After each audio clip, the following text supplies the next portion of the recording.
Fires a long one. Oh, Nothing but net. Oh, my goodness. Didn't see that coming. I'm diddly dee. Yeah. Hello, everyone, and welcome to another episode of All Nat, brought to you by OTS. I am your host, Natalie, but most people call me Nat. Today is a very special episode for me. If you are a longtime listener of All Nat, for all the 49 episodes that preceded before this in my first year, this is my 50th episode. Big milestone for me. So I don't praise myself that often, but I'm gonna do it today. 50 episodes. Like, when I realized that, I was like, wow. So thank you for whoever's been listening since day one. Thank you whenever you started listening. Thank you if you're just listening today.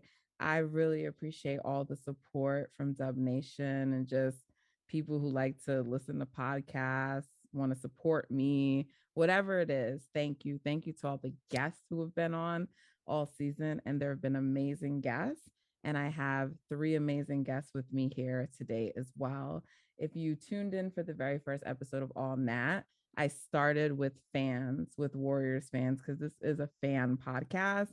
There's this idea that fans don't seem to know as much about basketball as the so-called experts, but I tend to think we know more than many of them. And in particular, I think the Warriors fan base is incredibly smart because we have a brilliant star leading this franchise who is a different basketball player than we've seen in most people's lifetimes and in the history of the NBA. And so watching him play basketball makes us look at basketball in a different way.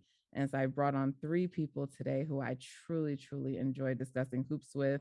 Like I said, the first episode started with fans. And so my 50th episode, this milestone, this celebration of myself and what I've done and built, but also this celebration of the Warriors season and them winning the championship, I thought it was only right to bring back on the fans, the people who helped start this with me and hopefully will keep it going with me. So I'm going to start with ladies first. I hope you don't mind, Justin. So I'm going to bring on Nana, who is someone who I met through NBA Twitter. And Nana is bright and sharp, and she knows her shit. And I love her because she doesn't back down. And people think some people label me a bully, and that's just not true. It hurts my feelings a little bit when people say that. But Nana is someone for sure who challenges me all the time, makes me think about the game differently. She's blowing up, so you should follow her if you aren't already.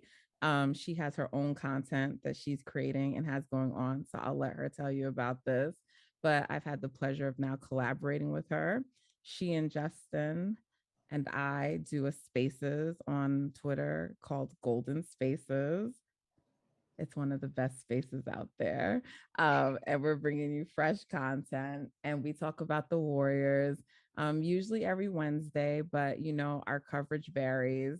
I don't talk a lot about the other things I do on here besides All Nat. So I want to definitely plug Golden Spaces. For anyone who is on Twitter, you should check us out.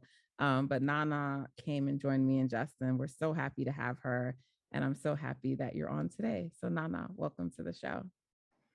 Do you want me to just give a Please, introduction or something? a little louder because it's hard to hear Can you you. hear me? Yeah, Yeah, turn your volume up, please. I want the people to hear you. I hear it up. Well, yeah, I am on NBA Twitter a lot, and you're right. I don't back down. I know you don't like to be called bully, but I do bully sometimes. I don't think you're a bully. Only I just match energy. That's what I do. And we try to educate, but a lot of times Twitter, they don't come to educate. They're just here to push agendas and narratives. But yeah, I'm currently working on my PhD right now in Stanford. I already have my 2 masters, and it's just going well. I'm opening up my own clinic, mental health clinic. For those of you who don't know, I'm a therapist, psychologist, therapist, and I plan on opening up a rehab as well. All that is in the works, but not not involved right now, but it's coming together. In terms of like sports and stuff, I do want to get into sports debating and as well as talk shows and upfront stuff. So I am starting the podcast. I haven't fully like launched it, but I did one episode on steps. I want to say two when you broke the record for the 3 point because I felt like that was just a moment and I wanted to reflect on that moment and I did do it. It's called In the Database, but that's about me. Very dope. So. Well, we look forward to the rest of your content that's coming. Um, and then I also have Kariemah Shah, who herself is a content creator. I pronounced your last name right? Because that's how I've always said it.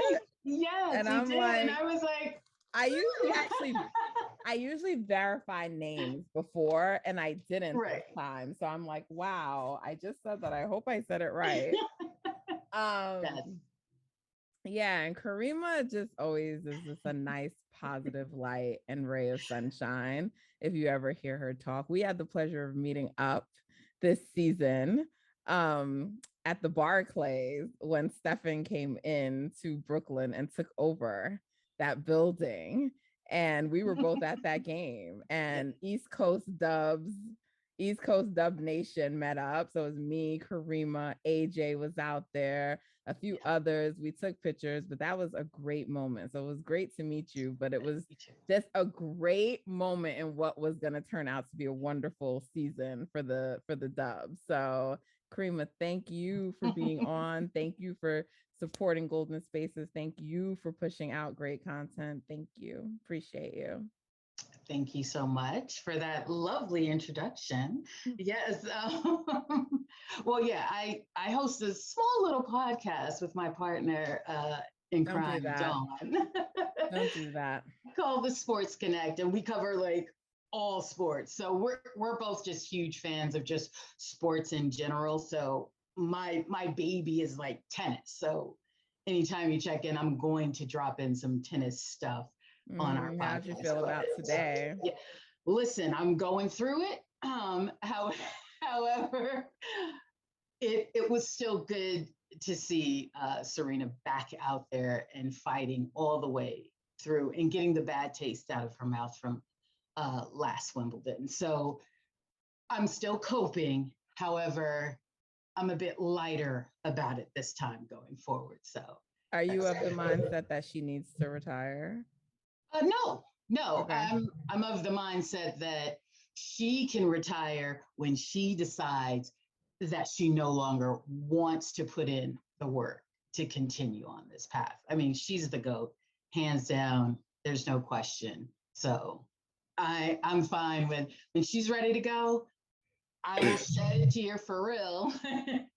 However, it's all up to her. So yeah. But I'm so happy to be on. Thank you so much. I'm so happy to have you on. Thank you. And last but not least, my partner in crime, Justin, who is a basketball savant, I'm going to say. At least his mind does. But he plays too. So, and he claims he's pretty good. I haven't had the chance to watch him. So I have to take his word for it. But he definitely, no, he definitely knows basketball. And I love talking to Justin. I was going to say sometimes I don't agree with him, but it's rare that I don't. But at least I can agree with him and he doesn't say shit to me like, oh, well, you've never played or what do you know? He's so respectful. He's so respectful. And that means a lot to someone like me because I didn't play. And I think people think because you didn't play that you shouldn't like be able to speak about the sport or talk on it. So you add that coupled with the fact that I'm a woman and it's just like, what are you talking about? And Justin's never treated me that way. And I don't really see him treat anyone that way. So I appreciate you for that and for being an ally to women and supporting us in this space. And then also for just bringing so much knowledge to my life, my timeline, to everything. So thank you, Justin, for being on. He, like I mentioned, we work together on Golden Spaces. And so he helps make the trio work. And I can't wait to continue collaborating with you. So thank you for being on again today. Oh, thank you for everything. Thank you for having me on. It's always a pleasure. I'm always humbled to you know, hear the introductions and all the praises. Yeah, It's all so true. Everything I say is true. exactly. So yeah, always a pleasure to be on. Thanks for having me. Thank you. I appreciate you. And I gotta always say this each time so nobody get mad at me, but Justin's Jamaican. Shout out. Jamaicans. Yes. We Thanks. run things. We run things. So all right, y'all. So I took a little hiatus after the season ended, which maybe for some people that wasn't expected from me because like I popped onto a few things and it was like, nah, talk your shit. Like everyone just, I don't know, wanted me to pop off. But when you've been popping off all season and then everything like kind of comes to fruition, it's like, what else is there to say? I told y'all, listen to me. So I really didn't do that. I personally, I remember when the Lakers won their bubble championship and after they won, there was a woman who tweeted at me and she was like, I can't even tell you her handle. I have no clue who she is, but she was just like, oh, I was waiting for this moment. And she like tweeted at me. She's like, I know you're burning up inside, whatever she was saying to me. And I was like, yo, this is legit crazy behavior. Like your team just won and I'm the first person you're thinking of. Like, I promise you, if the Warriors win, I will not be thinking about anybody. Like in that moment, all I thought about was like, finally, we're back here where we belong. Stephen is getting his just due. Like, I just wanted to like take in that moment and revel in it. Like I didn't have a desire to go like taunt other people or be like, I told you so. Like the only thing on my mind was like, because I know we're not on the team, but it feels like we go through the journey with them. Like those 2 years, you're watching all those games, you're watching just all the players that come through, the players who like fans were like clamoring after, like, bro, these guys were not going to help the team. Like, move on, let it go.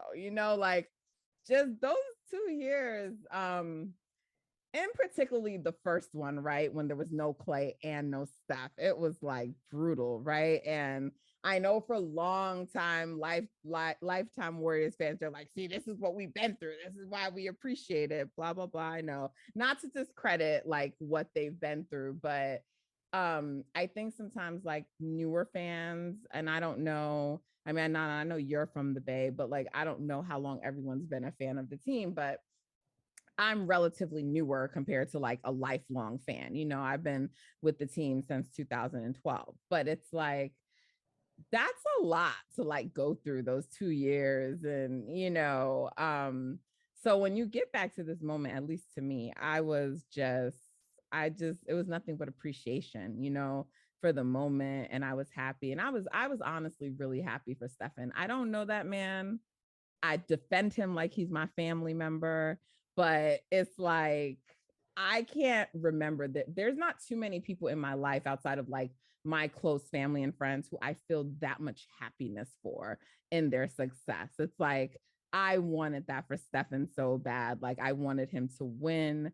I wanted him to get the finals MVP, not because I think it validates anything, but just so they wouldn't have anything to say. I wanted him to have that kind of performance. I wanted this so badly for him because I think he is taken for granted. I think he endures a lot that he shouldn't have to.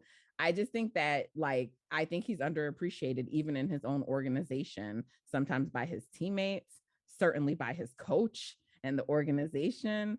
So I was just so happy for him in that moment. And that's what I was feeling when they won the championship. So I just rambled on for a really long time. I would love to hear you guys' reflections of what each of you were feeling like when they finally clinched, because I really haven't had an episode talking about, the finals and after we won since it happened. So Kariemah, I'm going to start with you. Okay. Well, I mean, what you said encapsulates basically what I was feeling too, because I think you might be clearly a level above me when it comes to the defense of Stephen and just all across the board. I mean, I defend him in, discords and stuff like that. People know, you said something about Steph and Kariemah's ears are going to perk up or whatever. But just all of it, you just saw in his face, I just felt like a weight was lifted. And I wanted all of this for him because he is the only one that continues to just get pissed all over. And it's just like, what else does he have to win things with a broken arm, one leg, an eye patch for there to be this recognition and appreciation for what he has done and continues to do? He's just always discounted in every single way. Yet you can flip the script if someone has his type of stats and records. I mean, they're talking about that player nonstop on every channel. Every chance they get, they would be mentioning that particular player. But when it comes to Stephen Curry, it's as if everyone is blind, except for Tim Legler. I love Tim Legler because he says it. He says exactly what it is. He appreciates him. It's just all of it. I just get so aggravated and frustrated. So to see this finally just kind of like puts the cherry on top, and it's what are they going to say now? Because he did all of this. Yeah, we had 2 wild seasons prior to, and I was up late at night watching every single game. It didn't matter that people were out. I was there supporting. I didn't care that we lost, oodles of games. Omari Spellman days. Okay. And I was rooting for Amari, and I was there the night when he got the call that he was being traded when they were playing the Nets. Yes, I was there. I saw him, all of it. Yes, I was sitting really close. I was really excited. But anyway, and Stephen wasn't playing, but I was still there because I was excited because it didn't matter. I was still going to be there to support. So just finally getting to this, and you hoped at that point it was going to shut up all the haters, but clearly, nope. They were still finding something to grasp on. But I was just super excited for this one. And this one, I think, was my favorite of them. And I didn't become a fan until 2014. Like, I was just flipping channels and I stopped and watched, and I was like, oh, I remember that kid. He went to Davidson. And I just stopped and I just started watching, and I was like, oh, I really like this team. So so I'm not like all the way back like Nana probably is. So, but I've always supported this team, and it was just great to finally just cap this off. But this, I was like, and tears. Yeah, when he broke down, I definitely broke down. What about you, Nana? Sorry, Nana. Sorry. You're good. I'm pretty young, so I don't also go all the way back. So like during the era where they start to become really good is really when I got focused onto the Warriors as well, because it just lined up to my age range. I mean, what you want me to do at age 7, 6? So yeah.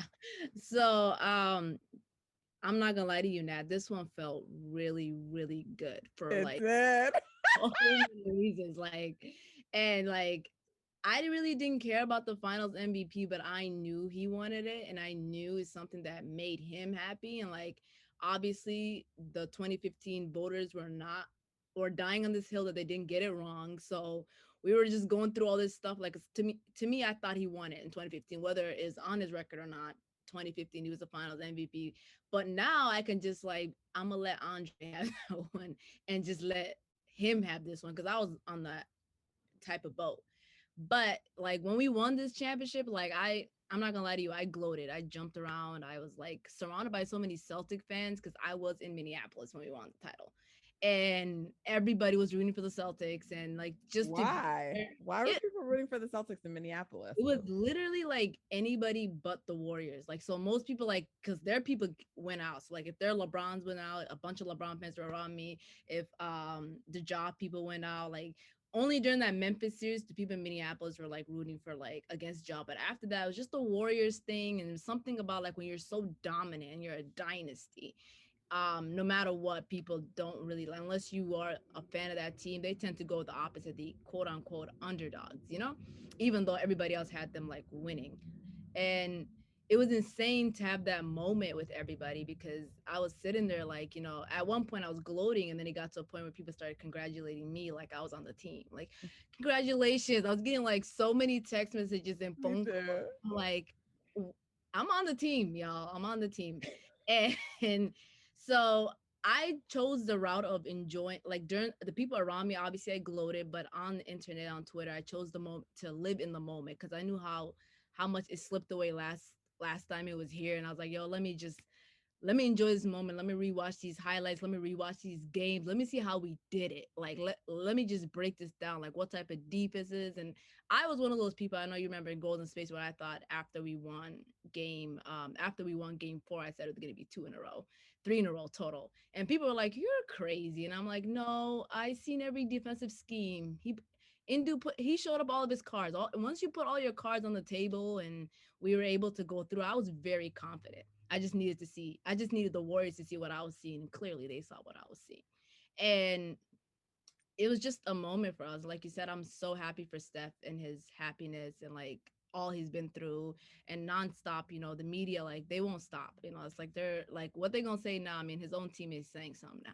And we just going back and forth. It was like, I mean, like since we won a championship, they're like the first 3-4 days, including the parade, was so hectic on Twitter for them, because they were so mad to the point. Nat, I know you took a hiatus, but they were on these spaces and on these Twitters talking about why they're celebrating like that. You know you down bad if you're mad at how a team is celebrating. Why he bring his championship on the boat? Why is he holding his MVP? I'm like, you're critiquing what he's doing he's on top. Don't worry about what's going on. Yeah, I saw that. Like It's someone thought it was corny that he brought the newly redesigned Kobe yeah, Award. Like, what do you mean? I was yeah, like, that's a like, flex. yeah, None of y'all can do it. That's a it's flex. crazy because it's funny because he's the first one to do it. Now everything he does is quite a trend, in case you haven't noticed. Like even the night celebration, like obviously like a wrestler did it before. Yeah. But nobody was doing it before because CM Punk did it. Everybody saw Steph do it. And now it's like, let's Yeah, run I with don't it. know why everyone wants to bring up the point that like they've done it. Like the point is that he set the trend to do it though. Like the shimmy. Y'all did it and no one cared. He did it and now everyone's doing it. And you remember the same thing with like the shimmy as well. Like when he started doing the shimmy dance, fill threes, like obviously he didn't invent the shimmy. Like, Right. we know that, but he made it like what it is. Like he didn't invent the 3-point shot. He Bro, made I don't even know who the fuck like we're CM not Punk doing is. like Okay, so it didn't. No, I don't even know who that is. exactly. And so it was amazing to be on like come in, and I was just really, what really irritated me about this run is because the media and like fans and even his teammates are taking away that moment from us and everybody by like choosing to go through these narratives and all these other stories and all these other things. It's like a complete distraction, like from like let's go thirst over Kevin Durant, or to oh my god the Nets BS going on, to like Draymond's comments today. Like, bro, you're on a podcast. We're on a podcast. We won a championship. Bask in that glory. And that's how I am. And like all these other stuff, you know, quote unquote new media. It's just the same media with different faces now, because we all fall to the same clickbait habits. You know, we want to be objective. We want to like give no, like you're eventually gonna like, because everything here is a clickbait, even for the new media.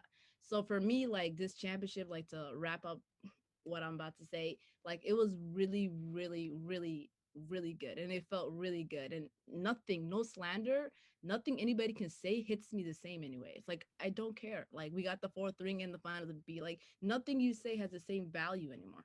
And that's how I felt with this ring. No doubt. Justin, what about you? Yeah, I think you guys summed it up pretty good.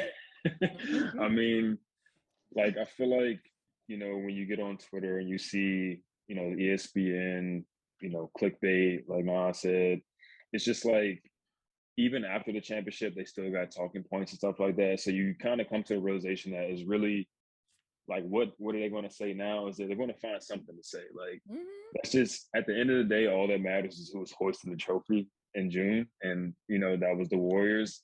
If they continue to do that, even if they don't, they got more than anybody anticipated they were going to get. And at the end of the day, 20, 30 years from now, no one's going to remember the narratives that were on Twitter. Nobody's going to remember, like, maybe Twitter won't even be in existence at that point, but Right. the rings are still going to be on the history books. The Finals MVP going to still be there, all of that stuff. So that's really all that matters. So it really felt good, obviously, to watch them win. I was watching it alone because I didn't want to jinx it. I didn't want to go.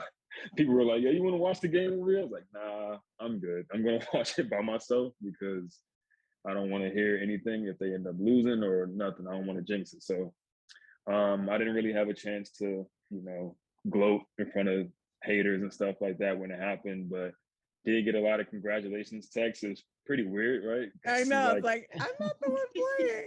Yeah, like I didn't play, but thanks.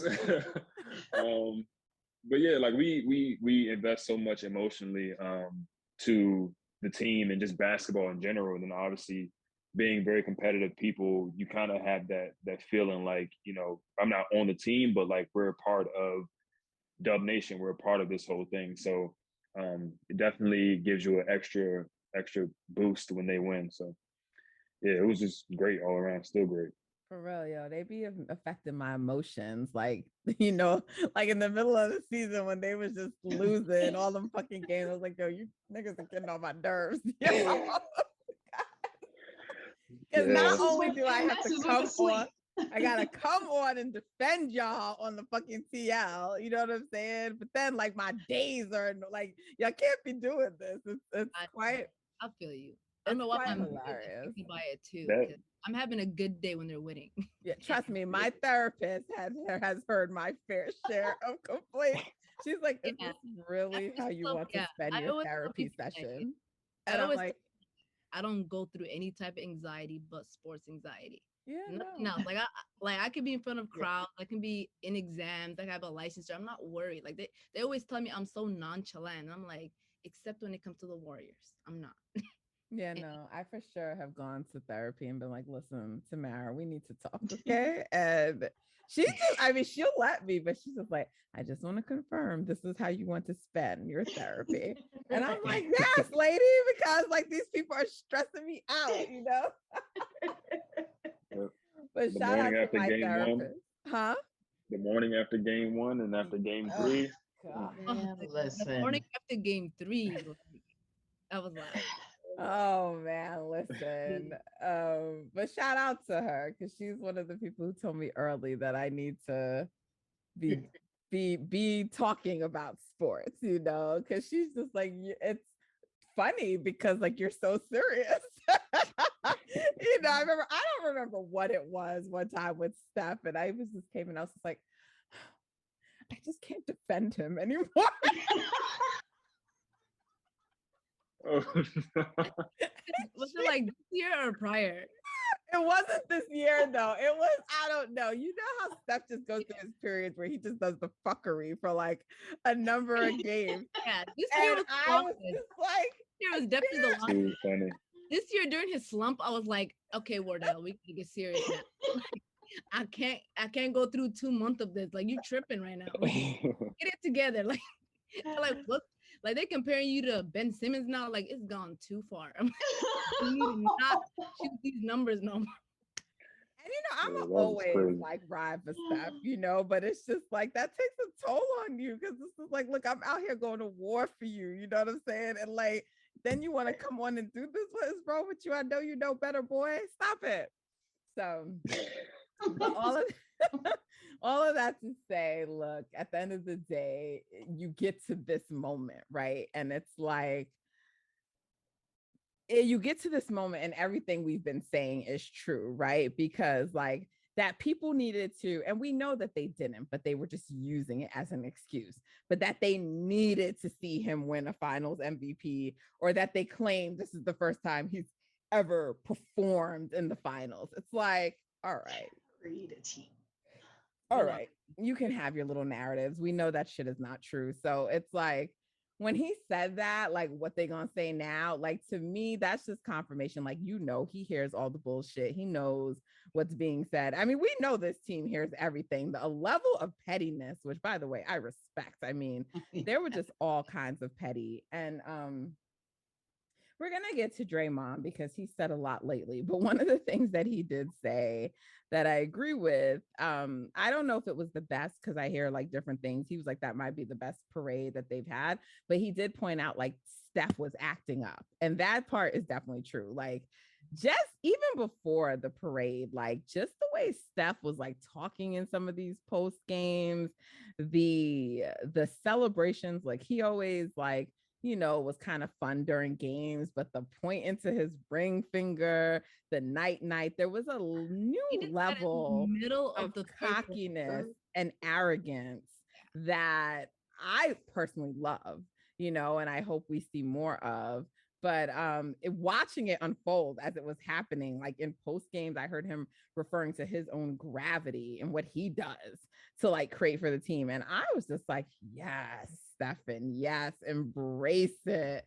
So I loved seeing that. And like the way he was at the parade, I'm like, yo, plus he was nice. Like he was done. It was fun watching that. And so, I mean, Dre was Dre, Clay, Clay is Clay, knocking people over. Peaceful day for Clay. Yeah, it was fun to watch it, but there was definitely something different. And like Kerr said it, Steph said it, Dre said it. There was something different about this one. And there are the things that they're gonna say publicly, but there are also the things that they think, right, that they're not gonna say. And like, you're not gonna convince me that the winning without Katie didn't matter to them. But I don't know. What do you think, Justin? Let me start with you this time. Do you think they cared about that at all? Like, why do you think each of them are all saying like this hits so differently? They gave their public respectable answers. And I'm not saying that it's only about Katie, but I think there's a number of reasons why this one was so different for them. What's your take on that? I definitely think they had that one circled on the checklist, like being able to do it again. Because I mean, Steph said it in his Finals MVP acceptance speech. He was just saying they hear all the chatter. You know, Draymond definitely hears everything, and he was talking about it throughout the entire year. And it's just everything that encapsulates the last 2 years, as far as being able to do it without Kevin, Clay being able to prove that he can still play in the NBA at a championship level. Draymond being able to prove that he can still play at a championship level, and Steph proving that he's still, top player in the league, one of the top players in the league on that stage. So I think that was huge for them. It's just like a weight lifted off their shoulders, I think it feels like. And now that they actually accomplish it, you see Steph talking this shit. You see Draymond is going to always talk, but like these guys are they're just showing a new side of themselves that they haven't really shown before, as far as, telling everybody and putting them on notice that like they're still that team that to beat, so. But I mean, Steph told them that before the season, like at the end of last year when they lost in the play, and he's like, y'all ain't gonna want to see us next year. And people laugh, but like, that's why I laugh at the whole front runner thing, because they talk even when they're losing. Like, this is not a bunch of guys who just talk when they're up. Oh yeah. And they've always been that way. That's why the whole front runner thing just never made sense. I think they kind of associate the front runner thing with Steph's because like the Steph Curry flurry is usually like a game ender, right? It's maybe they're up by 5 or 6 points, and then he scores 12 points in 2 minutes, and you're done, and he's shimmying on you and all that type of stuff. So it's like, oh, he only does this when they're up. It's like he's putting them up, so it doesn't really make sense. So yeah, but like you said, they've been talking before series have been over. They've always like called their number and delivered on it. So people just want to say stuff just to say it. Yeah, Nana, I mean, I saw like people being like, when Clay was like, oh, this reminds me of, 2015.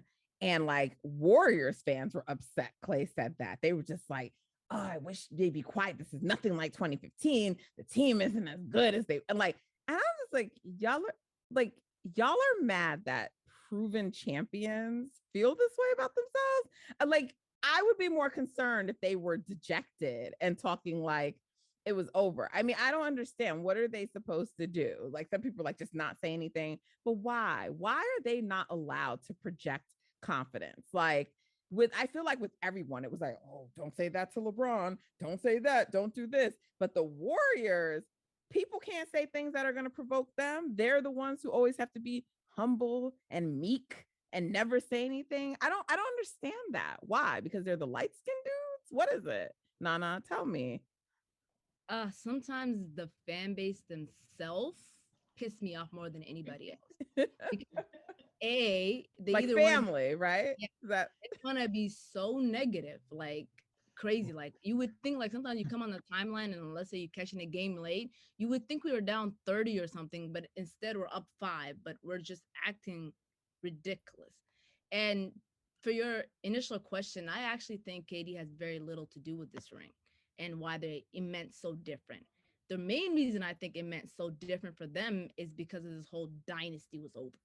They never assumed the core was the dynasty. They thought they became a dynasty with KD, but they were a dynasty. So the core had to prove to them, like with KD, I mean with Clay, Steph, and Draymond, they wanted to prove that they were the centerpiece. They wanted to let people know we are the dynasty. And until we fall off and until we're not in the running, it doesn't matter who we added. So whether you were KD or Andrew Wiggins, it don't matter. We just need a little upgrade on the wing side. It didn't have to be as dramatic as KD, but a Wiggins was just fine. And that's what they were trying to prove. And to me, that's why this felt different. Like Steph was able to, like, I led this championship core, I led this dynasty, and it was always me. Because when those 3 years we had KD, it was like, no, Steph got lucky with the first one with the injuries because only Warriors benefited from injuries in the NBA history, according to people. And then, like, to add to that, they're like, oh, now you made it unfair with KD. But then in the same breath, in 2022, we're talking about y'all needed KD. If we needed KD, then it wasn't unfair. That means we needed him. So, like, pick a side. Like, either we needed him or it was unfair. Like, you can't use both arguments to jump around. So, to me, I thought this meant so much to them because this tells them that the dynasty was always here and we was always going and it will go on the terms of Steph Curry. So long as he's here right. and whatever's around him, he'll go. Even though Clay, people didn't realize Clay was still not even himself yet. You know, he's gonna be so much better next year. Obviously, Draymond, I'm 30% of how good he was is what he was, and even might even have one of the worst outside of Game 6. Might have been just horrendous in that finals. And you put that into account, like they're gonna get better. They're gonna get Wiseman. They're gonna get other free agents this summer. These guys didn't even play together. Like I remember Nat, you stated so many times. What chemistry? They barely share a court together all season long. This just tells you, like, yo, whatever you put around Steph Curry, he'll make it work. Like you just have that team go together and you make a game plan and it'll work. So long as he's not compromised and he's not injured, he'll make it work. And that was just the argument from because, which is why I think this is what it meant for Steph, that the dynasty was here and it was always part of him. Yeah, I mean, I think that so I like, and again, this could just be me wanting to believe this, but I pay really close attention to like the words people choose to use, right? And so if you really listen to Steph, like pay attention to his interviews, the things he said, like he has the ultimate belief in himself. And when he said that before, but he really means that, right? So I'm pretty sure this was like during 2016, but he did like this interview with like GQ. And I don't remember like how the question was framed or whatever, but it was something like, well, like, yeah, why can't I be like the best ever? Like not just like in the season, but like the best ever, like why can't I be like, like they talk about him like on MJ's level. And look, there were some people who were starting to talk like that, right? I mean, Magic Johnson was saying this is the best, like since Jordan, or like he made that statement. People were starting to say that he was starting to be called better than LeBron. So I don't know why people act like it was just like crazy, because people were thinking we're starting to talk like that. But if you ever listen to him, like if he's asked about LeBron, like he's really never been like LeBron is the best player. He's like, look, he's an amazing talent. If you look at the words he says, even when people love to go back and say, even Steph said KD is the best player in the world, that's never what he said. And I wish they would play the full sound. What he said is he's playing the best to this point in the playoffs. He's been the best player to this point. There was always a qualifier, because I don't think there's any part of Steph that believes any of those guys are better than him, So while I don't think it's like one single thing, I think, winning it and showing that like, no, this wasn't about KD was a part of it. I think showing that he's the one who leads this was a part of it, because he took a backseat to KD in the sense of like, he let him, he let all the narratives run, right? He didn't make it like a Kobe Shaq thing, right? Like, when he came, he's like, look, I don't care what they say, whose team, this team. And he let all of that go. I mean, with Warriors fans, it was always going to be Steph as our guy. So that was never going to change. But I just mean more like with the national narrative, right? Andre won the finals MVP in 2015, and he just congratulated him. Although we all know that that was bogus, all due respect to Andre, right?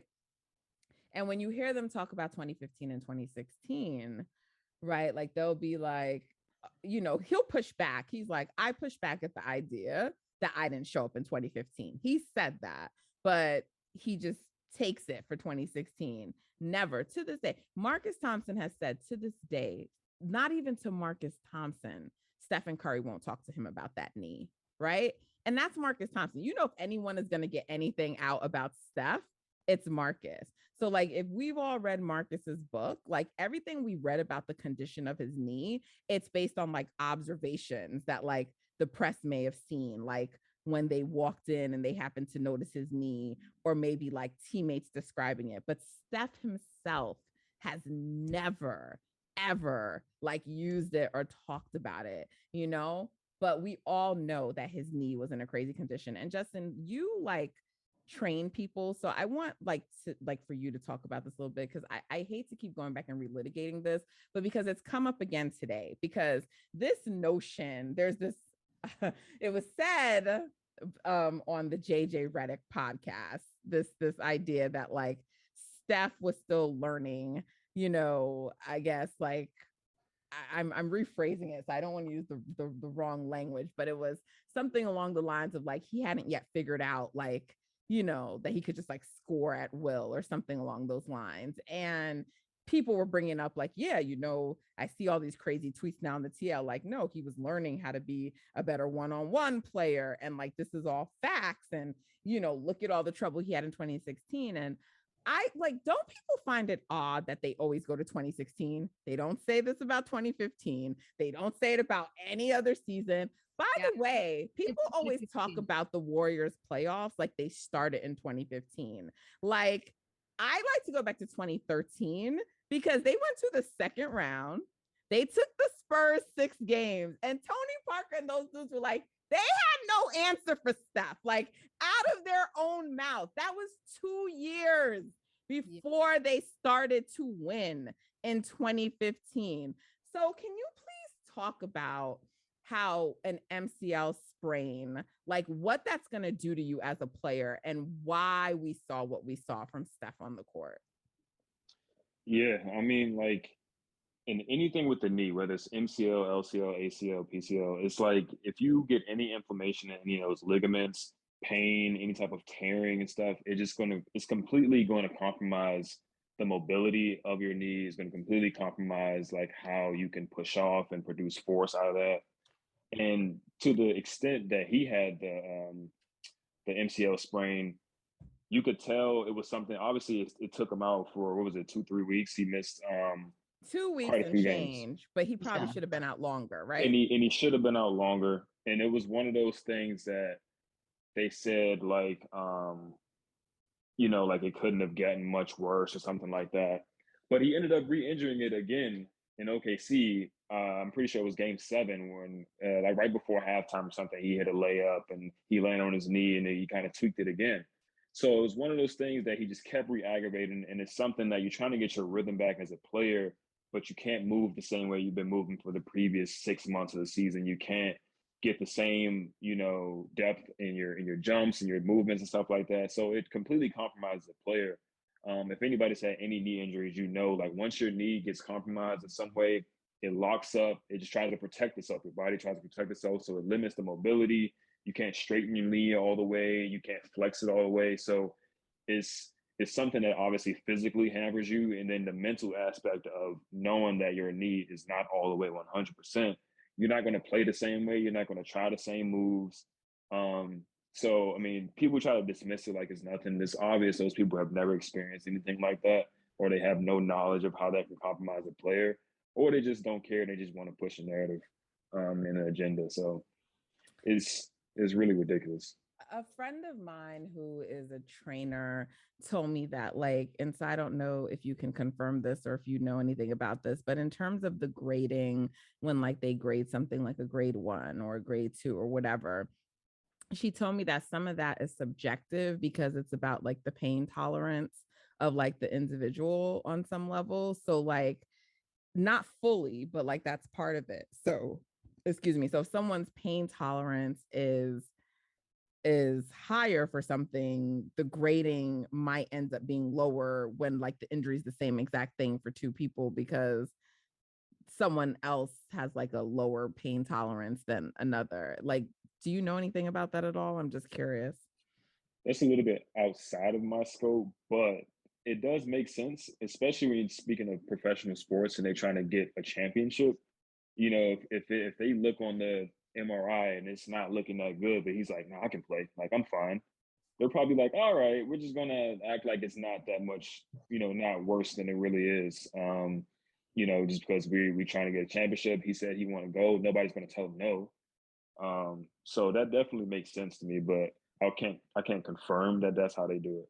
Yeah, because people often bring up the fact that he only had a grade 1 MCL versus like Kevin Durant, who like in season had the grade 2.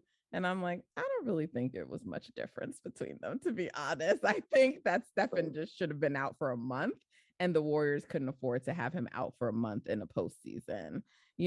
Sometimes what I do question though is maybe that they should have just gotten through that Blazers series without him, but I think they thought that they couldn't because they went back to Portland and the Blazers went up, what I think like 2-1 or what? No, the Blazers won a game. So they were 2-0, then they went back to Portland and the Blazers got one. And I think the Warriors got nervous that it could go to 2-2 and they just brought him back.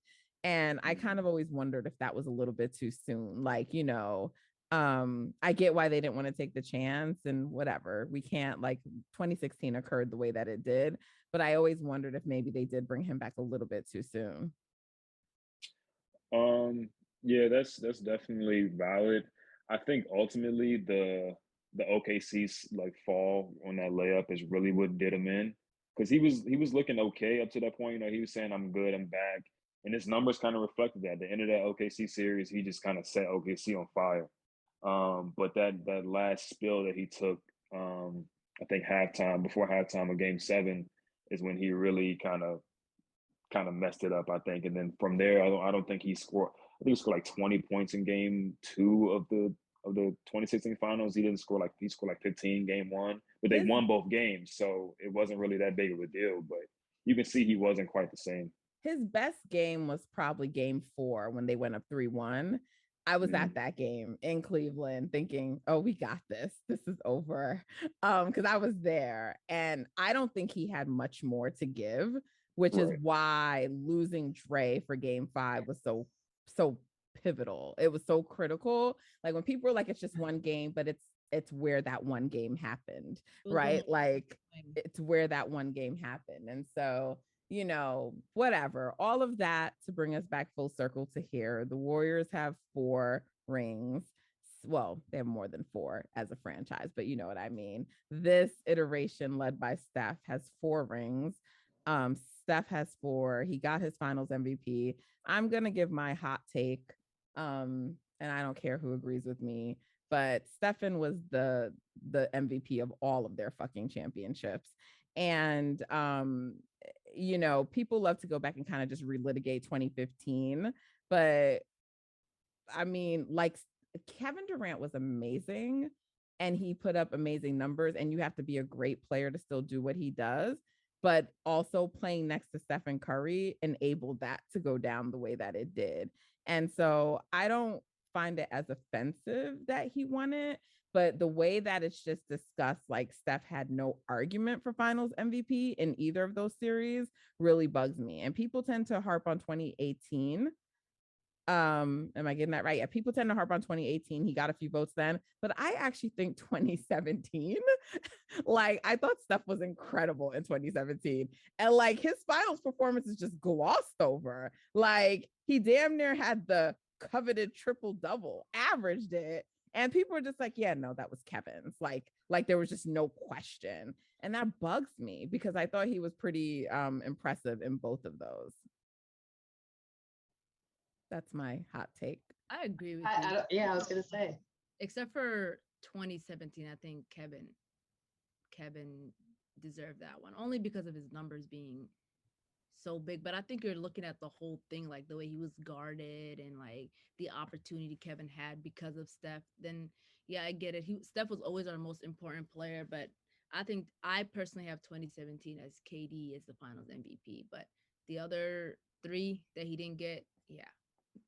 Yeah, I mean, I just don't really see the numbers being any more. It's like, to me, it's like I kind of look at it as like Magic and Kareem, right? And I know, like with you, Justin, Kareem is one of the greats who, like, you're not as high on. Like, you're not saying he's not a great player, but you don't necessarily revere him as highly as some people do. But as someone who used to watch, it was always a thing. Like, Kareem is their best player. He's, but like I always look at it as like Magic is kind of why Kareem, because that's how I've always looked at it, and so when I look at who was most valuable to those teams, in my opinion, it was always Magic Johnson, right? So like Kareem had all the numbers and the stats because, well, for one, that's also how you played back then. So you played through your big man and you're getting assisted and all of those things. But like Magic extended Kareem's careers. He didn't have like all those rings prior to Magic. He had one, but it was Magic. And so that's what I kind of look at when I say, like, no, Stephen was still the MVP in 2017 because he was the one still catching the schemes. He was the one being game planned for, and he was also creating for others and himself, right? Like Kevin Durant's job on the team is not to do as much as Stephen Curry's job is on the team. But again, whatever. That's, my opinion on that. Do I sound crazy, Justin? I always come to you for a reality check. No, you don't sound crazy. I think it's one of those things where it was probably closer to a 50-50 than people will give it. You know what I mean? Right. Like, I have no issue with KD getting it, obviously, because like Nana said, his numbers were ridiculous, but you got to take into account the context of the situation and why they might have looked that crazy. We see all the clips everyone likes to bring up of KD dribbling literally the full length of the court and nobody picking him up, but 2 people going with Steph on a 3 on a fast break. Little stuff like that. And then people like to bring up, and then people will say, KD shots, a certain percentage of his shots contested and Steph's shots weren't contested. It's like, if you understand basketball and you understand how like height works, like somebody contesting KD shot one-on-one ain't really the same as if it's contested Steph shot. He's 6'3", right? So more times than not, he's trying to get open so he can get his shot off. Whereas KD 7 foot can literally just shoot over anybody and treat them like a traffic cone, but it'll be considered contested. So,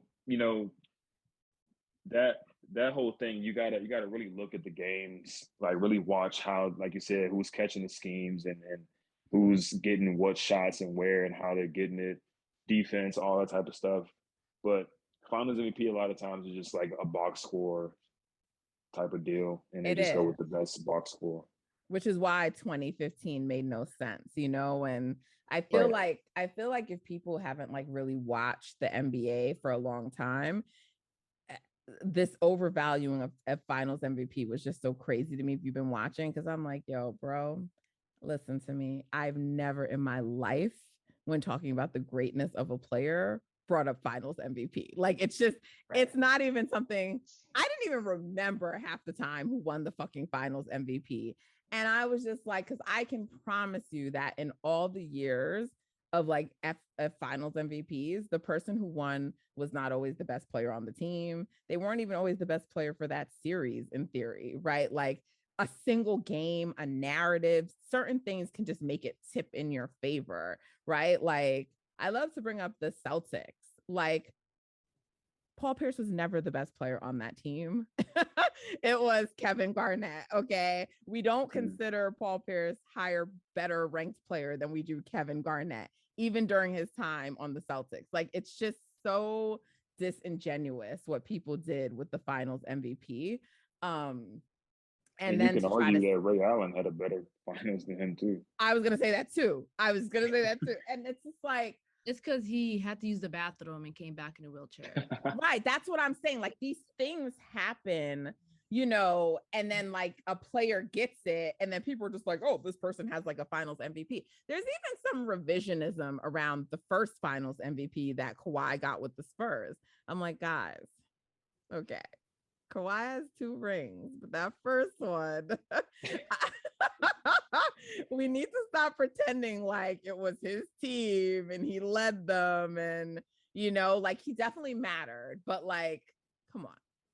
Same with 2019. I felt like everybody just showed up for the Raptors, and I'm like, They did, but it was still a little different. I know he was the finals MVP, and I'm not arguing that, but it wasn't like, oh, Kawhi just led this team. Like that team was good enough to be where they are almost. Like they could have won a good amount of games. Not win the championship. But the Spurs were still Tim Duncan's team. Yeah. Like the Raptors were Kawhi's team, even though they were a good team before he got there.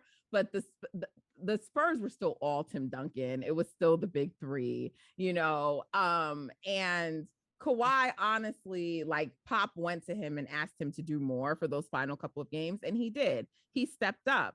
But he wasn't like the number 1 option or the number 1 or number 2 option. Like he wasn't the guy being schemed for. So he was able to just go out there and play defense. That's like, he was the guy during the Raptors. And so that's why I'm just saying, like, people went back to revise Kawhi's history. So it's just like, there's just a lot of revisionism that goes on. And like, you can't revise this. And Justin, what you said is so important about like 30 years down the road, because I'm like, you see how we revere MJ, but MJ's first ring, like the Lakers weren't in perfect health that first. No one talks about that. They were not in perfect health. They were missing some key guys, but no one cares about that. They just say MJ took his first ring off the Showtime Lakers. That's what they say. And at the end of the day, in 30 years, they're going to say that Steph took 3 off Braun. That's what's going to be said. And so that's why I don't care so much about these narratives. But as we're going through it and living through it, it is frustrating. And sometimes you do feel for Steph. I mean,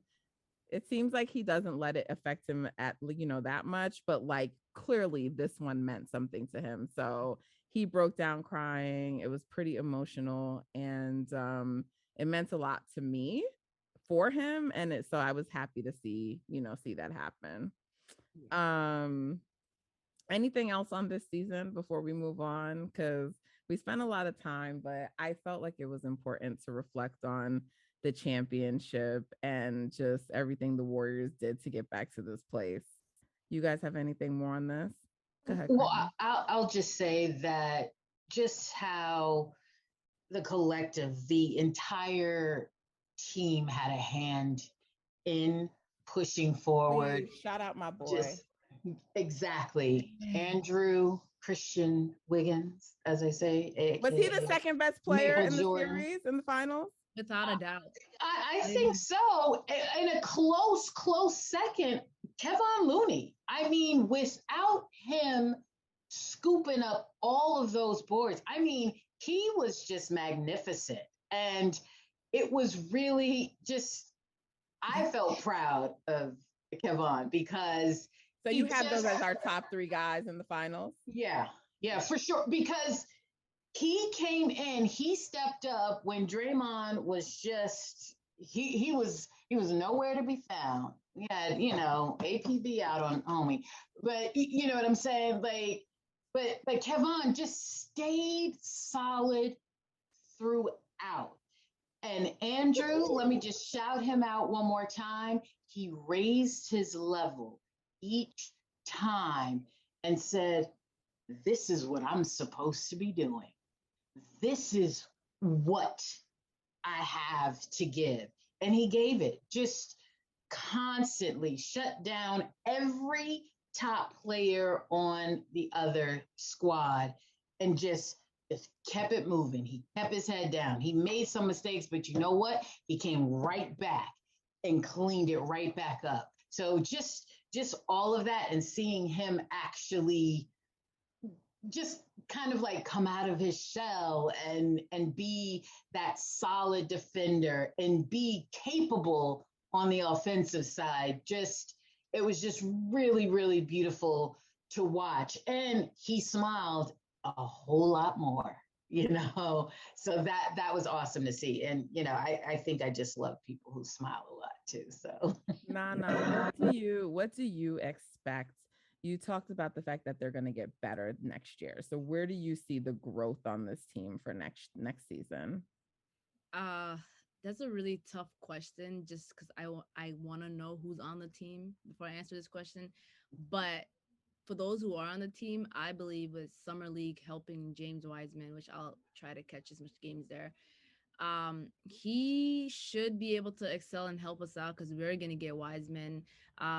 Looney, I believe, will take a step because I feel like Looney, we don't talk about him as much. I'm glad you brought him up. He looks a lot more confident than he was because he wasn't like, I don't think he was having like the year I wanted him to have in the regular season. And then came playoffs, he was just a complete different player. And that is really important coming off a championship. And players are always better coming off a championship. So with Wiggins and the way I look at him, he's like, yo, I can do this. Like I am who I am. I'm not this certified bust loser that they labeled me in to begin with, who's not part of a winning organization. Now I am, and I'm a champion. With Clay, that's where I see most of our growth. If Clay can return to like maybe even 70-80% of what he was offensively, I mean, the sky's the limit. And then you got Poole, who's gonna just get more confident coming off the bench and being a better shooter. And Steph is not gonna have the same shooting year he had last year. Like we were forgetting that Steph had probably his worst shooting year, and we still were at where we were and we had injuries happen to us. So if we can stay healthy, obviously we got to put that in count. Not that we're an older team and our core is a lot older. I see our growth being like number 1 in the West. I believe that we will be the number 1 seed in the West. And with all things considered, depending on what free agency come in, I don't see like hopefully no other super teams are created or none of that. I don't see like I'm not scared. I'm not scared of any team coming out of the West right now. Like there's nobody in the West that's like, oh my God, I should be worried about them and what they're doing. Like it's just confidence of coming off of a championship, knowing you can do it. And what's great about us is we did it without playing our best. I don't even think we played our best ever. Like was there like a series or a game where like did they all show up? I don't even know there was a game when they all just showed up, and they didn't, and which was unique because you won at your worst and we can certainly win at our best. Okay. Justin, I know that I think I've thought this before and you have as well, but in terms of next year, I mean, we still don't know what the full squad is going to look like. And so we should talk about that. But I think the Clippers right now, of all the teams in the West, that's the one team, not that I'm scared, but I think that they would pose if they're healthy, and Kawhi comes back like Kawhi. I think that they would pose the biggest threat to the Warriors, just based on what we know right now, without knowing how other teams are going to come together. Definitely in the West. I can't speak for the East, but like in the West, I think that they would pose the biggest threat. What do you think? No, I definitely agree. You know, assuming health for them, they're the only team in the West that you can see legitimately being elite on both ends of the ball. 2020, where they like led the league in 3-point percentage or something like that. I mean, they have two legitimate two-way stars. It's kind of like the Celtics, but I think they tilt a little bit more towards offense than the Celtics do. And the Celtics tilt a little bit more towards like having elite defenses because they have, Marcus Smart at the point of attack instead of Reggie Jackson, and they have Robert Williams at the rim instead of Zubac. But, Kawhi and Paul George lock up. They're not in their defensive peak, but they still can lock up in the playoff setting. They have a ton of wings, a lot of switchable players. They have guys that can shoot. They obviously have guys that put pressure on the rim. So they kind of check all the boxes. So they're definitely the biggest threat. I think all the other teams in the West have some type of hole in their team, whether it be Dallas, not the best defensively. They do a good job in the regular season, but you can see how a team can pick on a Luka Doncic and a Jalen Brunson, Spencer Dinwiddie in the playoff series. Same thing with Ja Morant on the Grizzlies. Same thing with Jokic on the Nuggets. So these teams may be strong in one area, but they're kind of weak in another, whereas the Clippers just seem pretty solid all the way around. So definitely a big threat. So in terms of the Warriors and their off season, right? Because I haven't read like the latest from The Athletic, but I heard that, I mean, some people still seem to be worried that like the front office was going to be cheap based on maybe some things that came out. So I don't know if anyone read that story, but I know I've seen stuff about like Kevon Looney, and it like seems like they're trying to like lock him up and secure him. And I think even myself, I probably owe Kevon Looney an apology, because while I've always thought he was a solid player for this team, I no longer look at him as like he's a backup. Like he's our center. He's like the starter, and he should be. Like, I mean, and I think the biggest thing, I mean, I'm still gonna like cringe every time he has to like pump fake like under the, like, I just can't take that. But outside of that, he's durable, and I think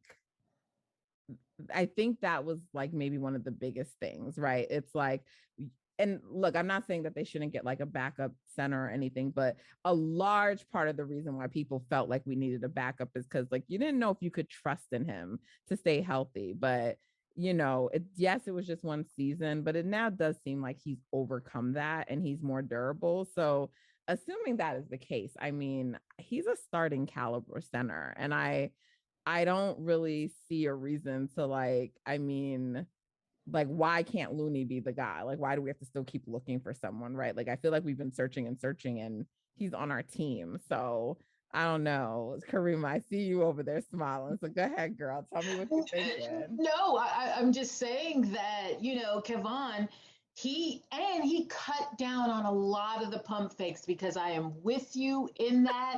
I was leading the charge that, Kevon, if you pump fake this one more time, I might have to come through the TV. But he really cut down on that. But he played every single game this season.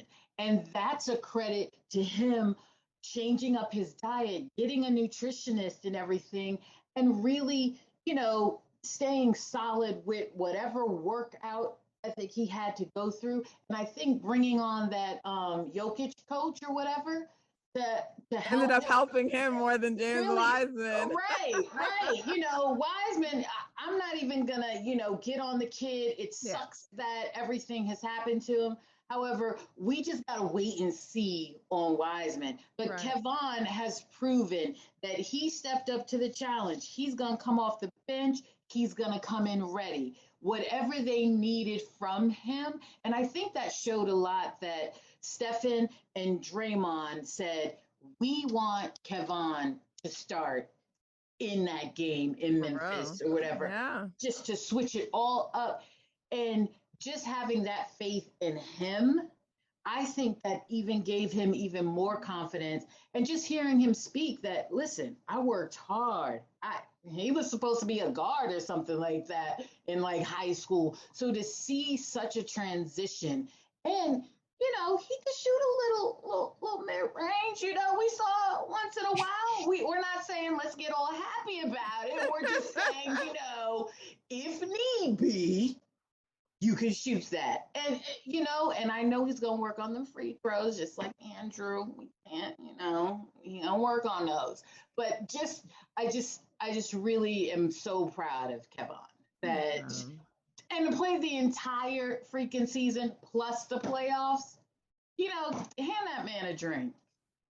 Okay, with that new contract. Is Belly coming back, Justin? Please tell me no.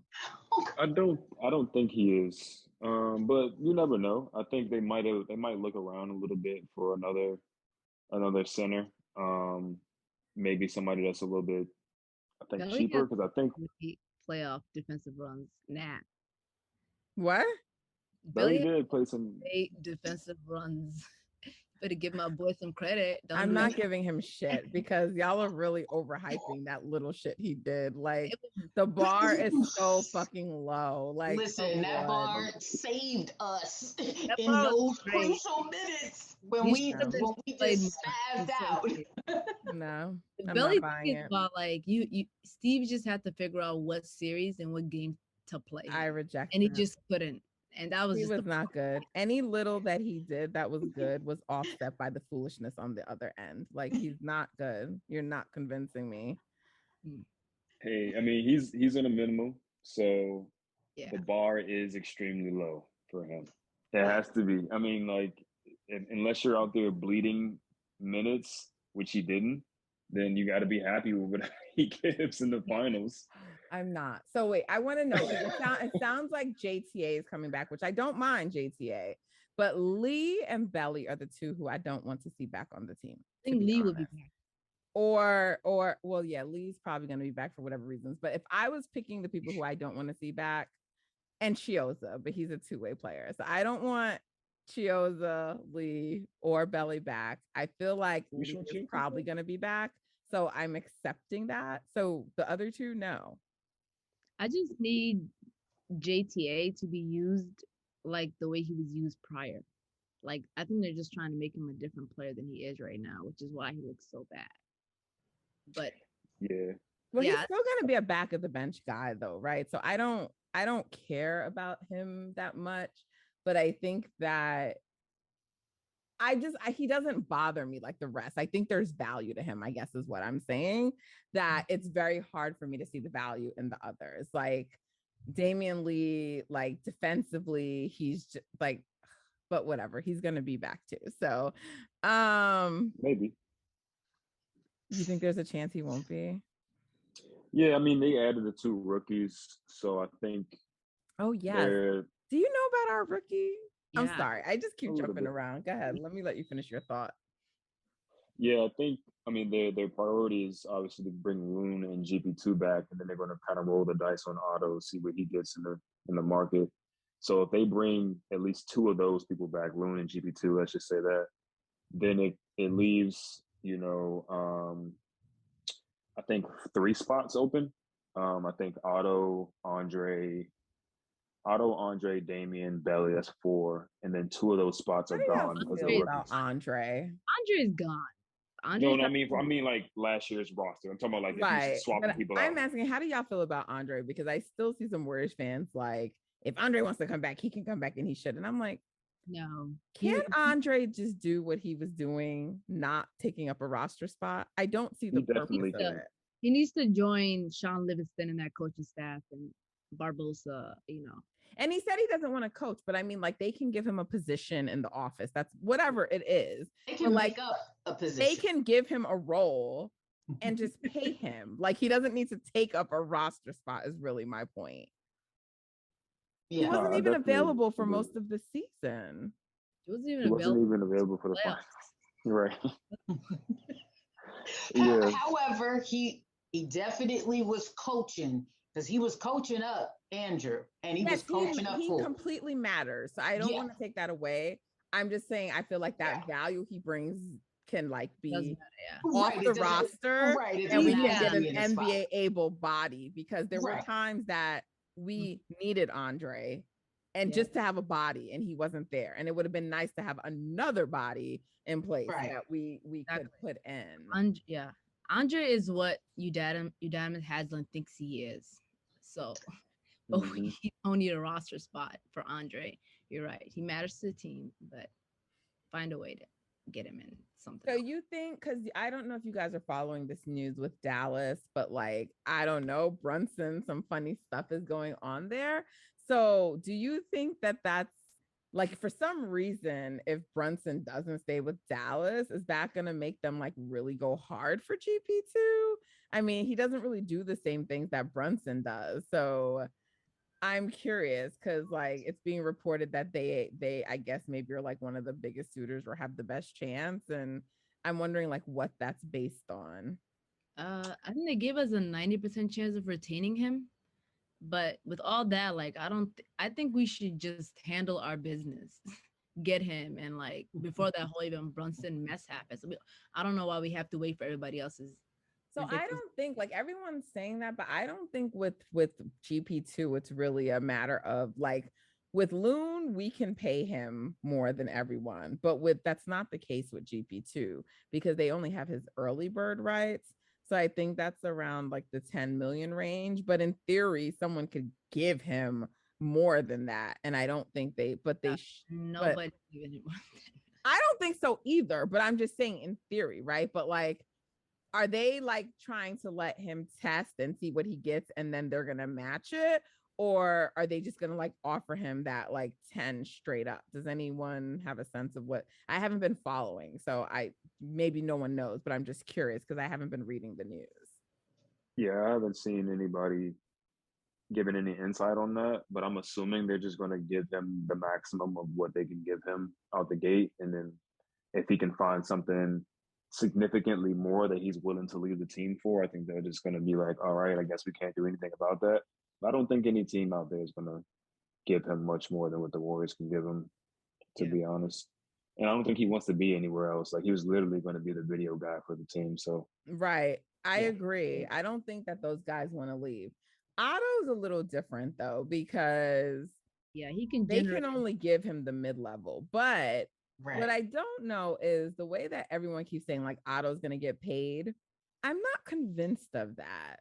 Like, I mean, I think he might get offered more than a mid-level, but like there's a couple of things to me at play for Otto. Like one, everyone watched him kind of like get re-injured again in the postseason. So like and have to sit games. So it's like, is another team gonna play him? Because like not everyone has the ability like the Warriors to rest him other games and basically maintain him, which is what they did to ensure him, right? Like if other teams are going to bring him on and pay him more, it's because they want him to play more games, they want him to play more minutes, right? And like can he do that? So yeah, I know there's always stupid teams out there that will just pay, but like, is he really going to command this big contract? Because everyone's saying that. And I'm like, I don't know. Like, I don't know based off of this season he had with the Warriors, if Yeah. that should be the takeaway. Like, let's pay this guy big money. Usually is like when free agency starts, it's like like the bar is set by the first few guys. So like said player, let's say is worse than Otto and he generated this amount of money, then in Otto's eyes, he's like, then no. But let's say a better player than Otto generates a little bit less money than Otto's like, then yeah. So the market value is really set on early free agency and what teams, how desperate they are and what they're willing to give certain players. And that usually factors in. So with him, he can't really get much money outside of this year if he doesn't secure it now. So obviously it's only smart. The only reason why we say we're letting him kind of go is we're trying to see like he's not going to get another opportunity to come off a championship team and be a free agent and generate some money. Yeah, I just don't have a sense of because with other players, there's like they're not going to all necessarily have the durability questions around them the way that Otto does. And he's won now, so I don't know that he's incentivized by winning, but I'm just curious. He's what I'm interested to see, like what the market is going to pay for him, because I don't really have a sense. Do you guys have any guesses? No shade to Otto. He was he was paid handsomely when he played for what was the Wizards or whatever. I feel like he should still have some of that money left over, and I don't see any team really offering him much more than what we can.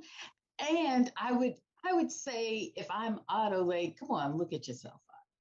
Look at the position that you're in here. Take what we give you and ride this out, buddy. You got to sit a lot of games. You didn't play back to backs.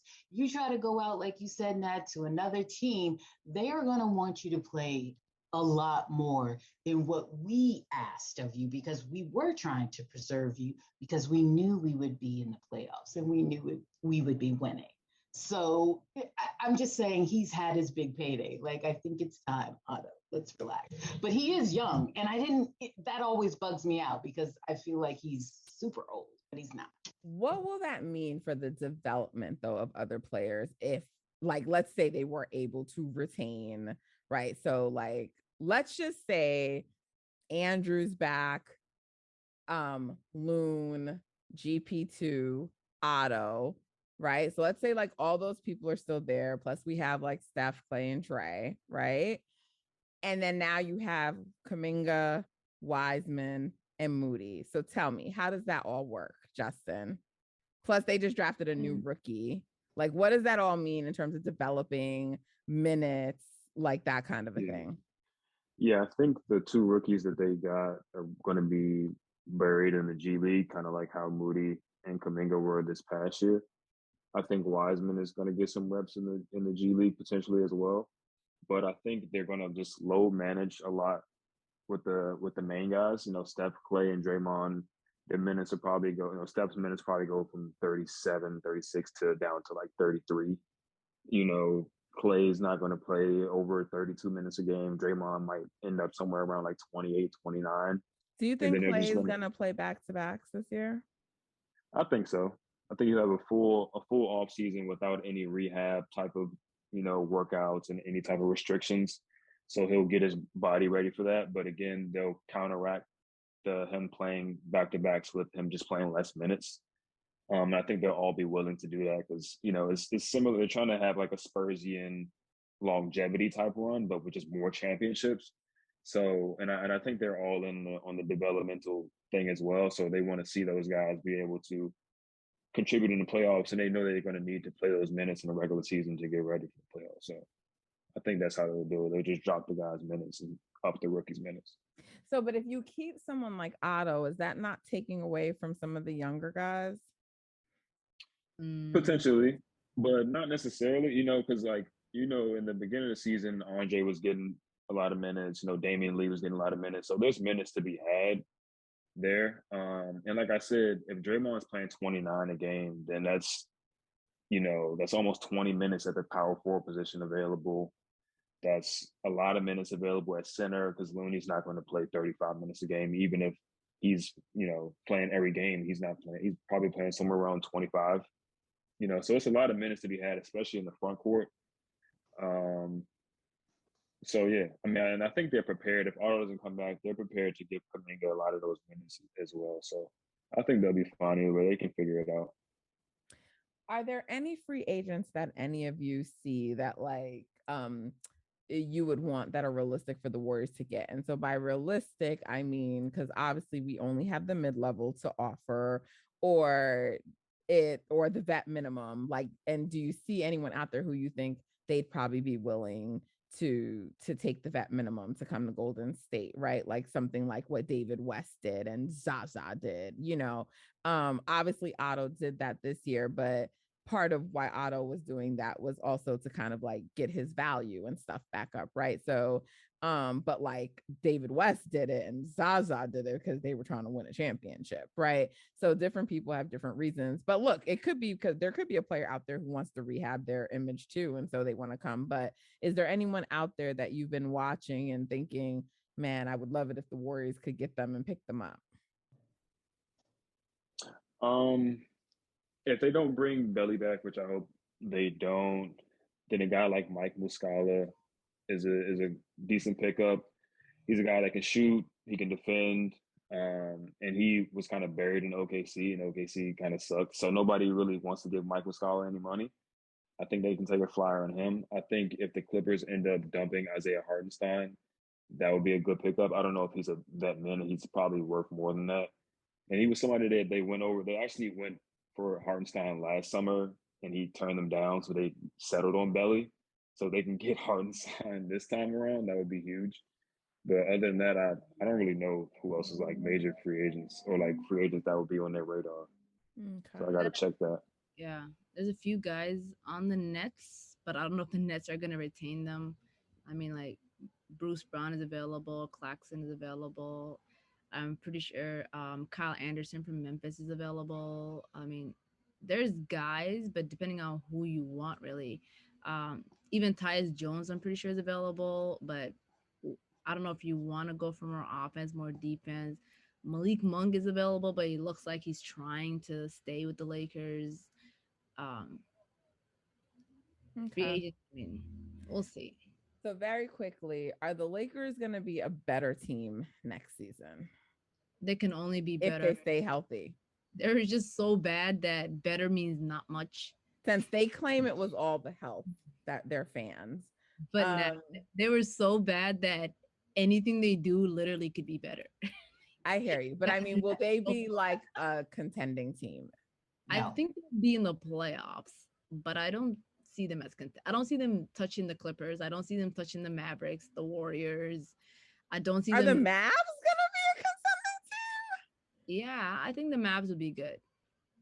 I mean, Coach Kidd got a lot out of them, considering. I mean, did we see them actually getting to the Western Conference Final? You know, yeah, but that's your because initial the Suns reaction were frauds. But again, it was like will fraud again.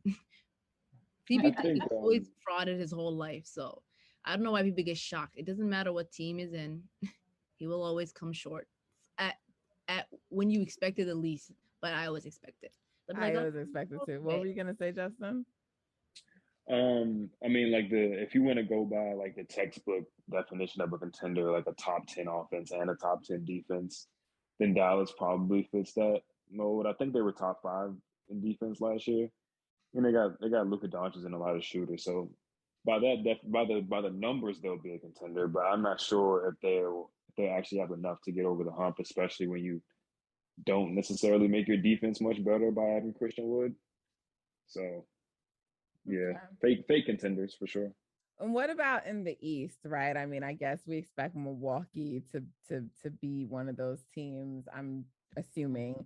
But what about the Nets? Like, we don't know yet what they look like, you know, if Ben Simmons is playing. I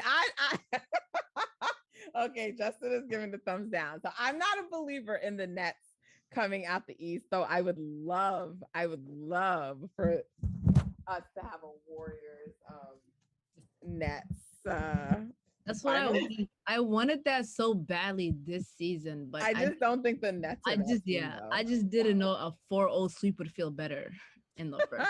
Like I thought that was like far more entertaining than them losing in the finals, because in a nutshell they just look so broken.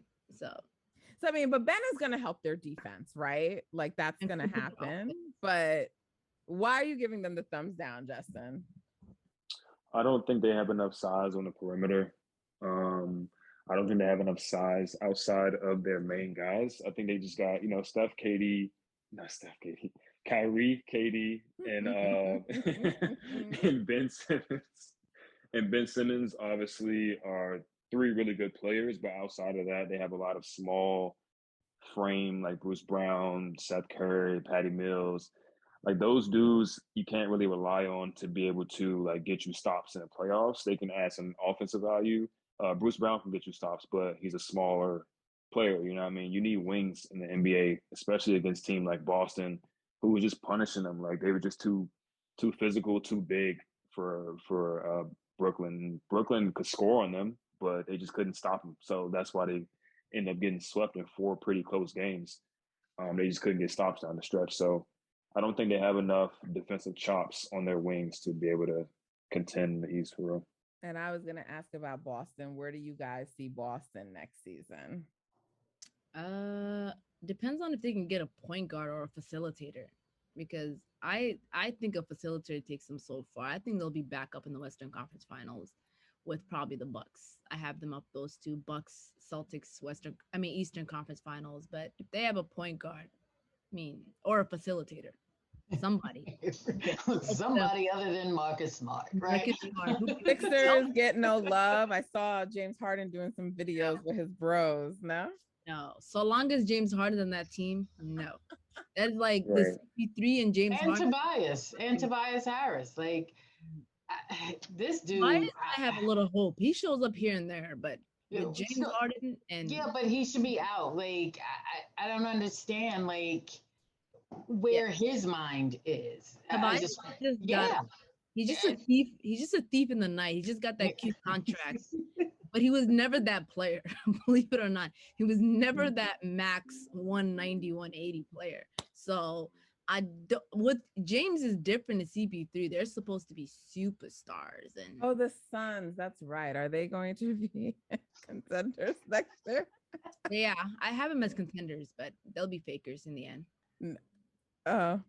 Well, we're saying contenders. We're just saying like competing. I'm just saying a real legitimate shot. They could just be in the playoffs. It doesn't. Or are you just like saying, oh, they could be in the top 8 teams striving for the big chip, but they're not going to amount to it? Like, are we just saying, hey, they could be in the running?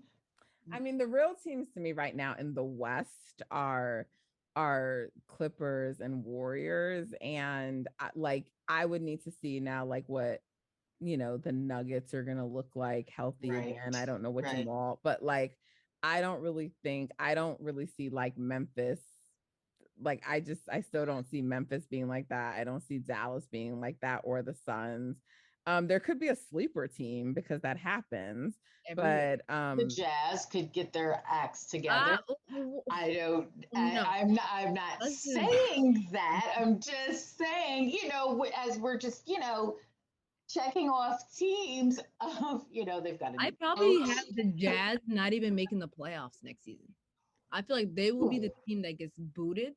And with Zion coming back with the Pelicans, I have them. I forgot about the Pelicans. I have them a greater push, but I don't see the Jazz they just out frauded their fraudulent behaviors like every year to another level. So I was like, and I don't even see them staying together for that matter. So they don't even have the same coach anymore, and I don't even see Rudy and Donovan Mitchell lasting through the season. So during trade deadline, that is where the big boom is going to happen in the NBA. That right there. Okay. So we're about to wrap because I've been going a long time and this was always going to be an extended episode because the Warriors won a championship. So I really do appreciate you guys going with me for this long. But I do have like 2 final questions to ask you guys. So before we do, just going to get a quick word from Loop and we'll be right back. Hey guys, so I'm so excited to announce that I'm partnering with Loop. Loop offers hoop enthusiasts and sports fans like yourselves another way to take your love for the game to the next level. They provide sports cards for card collectors and lovers of the game. Download the Loop app so you can be a part of one of the fastest growing sports communities. Use my personal link, loop.cards/Natfluential. Loop is spelled LOUPE and Natfluential is spelled NATFLUENTIAL. So use my personal link, like I said, loop.cards, plural, /Natfluential. And when you use that link to download the Loop app, you'll get $20 towards your first purchase in the Loop app. All right. So go ahead, go download it now. All these details that I included will be in the description for the show, wherever you listen to your podcast, or if you're watching on YouTube, it's also available in the description for the show. And there's a link there so you can click it. Go click it. Click the link now and get the $20 towards your first purchase. Don't say I never did anything for you. Happy purchasing. All right. And we're back. So I'm going to be going to Summer League. So first time there. So I don't know. What should I be looking out for? Tell me. What do you guys want to hear about? It's going to be hot. I'm going to record from there. But I mean, in terms of, hopefully I get to see some of the Warriors guys play because the schedule isn't out yet. But anything that y'all want to hear about so I know to make sure I'm looking out for? Wiseman. I want to I want to see Wiseman. Also, our new rookie. I really do like him. They call him PB&J, right? That's his Yeah, nickname. Mhm. PBJ. PBJ. Is that a name we made up, or is that like a real thing he goes by? I think It's that's his initials. Yeah, it's his initials. Yeah. So Patrick So I Baldwin. think But people does just he go by. like it as a nickname? You know, like It's how not people were like calling Joku Cum Cum Bucket. Bucket, and he was like, "Nah, fuck that." Like, Yeah, that's wild. no, yeah, I was never on that train. I was not either. And like, you know, GP2 did not like he likes Mitten. Young Glove, but he didn't like Mitten, you know. Yeah. But yeah, I would really love it if you scouted our Yeah, new Wiseman. yeah Yeah, basically not it's Wiseman and what's he PB. been doing? Yeah. The Wiseman is who the focus is on. Are Yeah. Let's see if Moody his and hands are Joku better. playing in summer league? I Don't think so. Joku. I think Joku is doing something with the Congolese team or Okay. something like that. And I think they're all on the roster. Like I guess they put out some type of early roster or whatever. I think Quindary is also on it, and the two rookies and Joku and Wiseman and Moody. So if they can somehow get all of them playing in the game at once, that would be amazing because we get to see everybody and how they look. Really Yeah. super team. I don't know which one are you going to? Vegas? Yeah. Okay, so that it would probably be that one. If they all play, it would probably be that one. So hopefully, yeah, that would be sweet. Cool. Nana, you mentioned this earlier, and I thought it was like a really important point, and I've seen Justin say it before on the TL. I have, but you know, I don't want to talk too much about the comments that were made on JJ Redick's podcast, but you know, this point about whether the Warriors needed Kevin Durant, right? Because I feel like in an effort to praise Kevin Durant, there's a lot of tearing down of Stephen Curry that happens, or just knocking the Warriors themselves, like their own selves collectively, right? And so, like, I feel like two things can be true in that Kevin Durant contributed, he helped, and he was a big part of why they won a second ring. And it's also true that they didn't need Kevin Durant, right? What they needed was someone, like you said, a wing, someone who could create a scorer, right? It didn't have to come in the version of Kevin Durant, but it did. And so, like, shit, if you can get it in the version of Kevin Durant, who's not going to go for it, right? I always say that he was a luxury, right? And so, but they didn't need him. Like, he wasn't the difference in like why they didn't win after going 7 games down to the last minute in 2016 and why they won after that. And it's just interesting to me that when Draymond makes a comment like people don't realize it's the smallest of things that makes the difference in winning, to then go and say, wow, we wouldn't have won without Kevin Durant, because that's like a big thing. It's not. It rubbed me. It rubbed me the wrong way all the way. That like I hated it. It was he just basically gave ammo to all these like narratives and agendas. And what's pissing me off is like he's going on this whole new media thing, and I'm like, no, same media, different face. You're literally just falling into the tricks. And I can't even say it's accident because he's been done this so many times. Like he keeps doing the same exact thing. And we know you're wrong when like other fan bases like Bronze stands and all these guys are agreeing with you because they're on some, yeah, it's pushing our narratives. And for just like you said, two things can be true. We didn't need Kevin Durant. We needed something like every team that falls short of the championship. Like the Celtics fell today from the finals, but it doesn't mean they need to go get freaking Kawhi Leonard tomorrow. Like that is not the difference. We just said they needed a facilitator. They don't need to get Magic Johnson. That's literally what we're saying. Like you don't have to like add to it. And on top of that, like people are forgetting this was a 7-game series decided by one big shot with so many factors happening. I don't Right. like you can even make the argument. By the way, they didn't even need like Yeah. they needed a second shot creator because they just needed that. That's a need the team always had. And that was going to happen whether they won or lost. but that actually wasn't the reason they lost, right? The reason they lost was a confluence of things. It was that their star player was hurt. That was actually the biggest thing, right? Draymond Green got suspended, second thing. Then he gets back and their rim protector goes down, huge thing, right? And like Kyrie Irving, people forget to mention this part. What was Kyrie Irving to that series before Bogut went down? Like people like just forget to mention that into their head. Like where was he? Like now the rim was just like wide open. And but it's not just Kyrie, it was Bron too. I actually had both Kevin Cottrell on my show.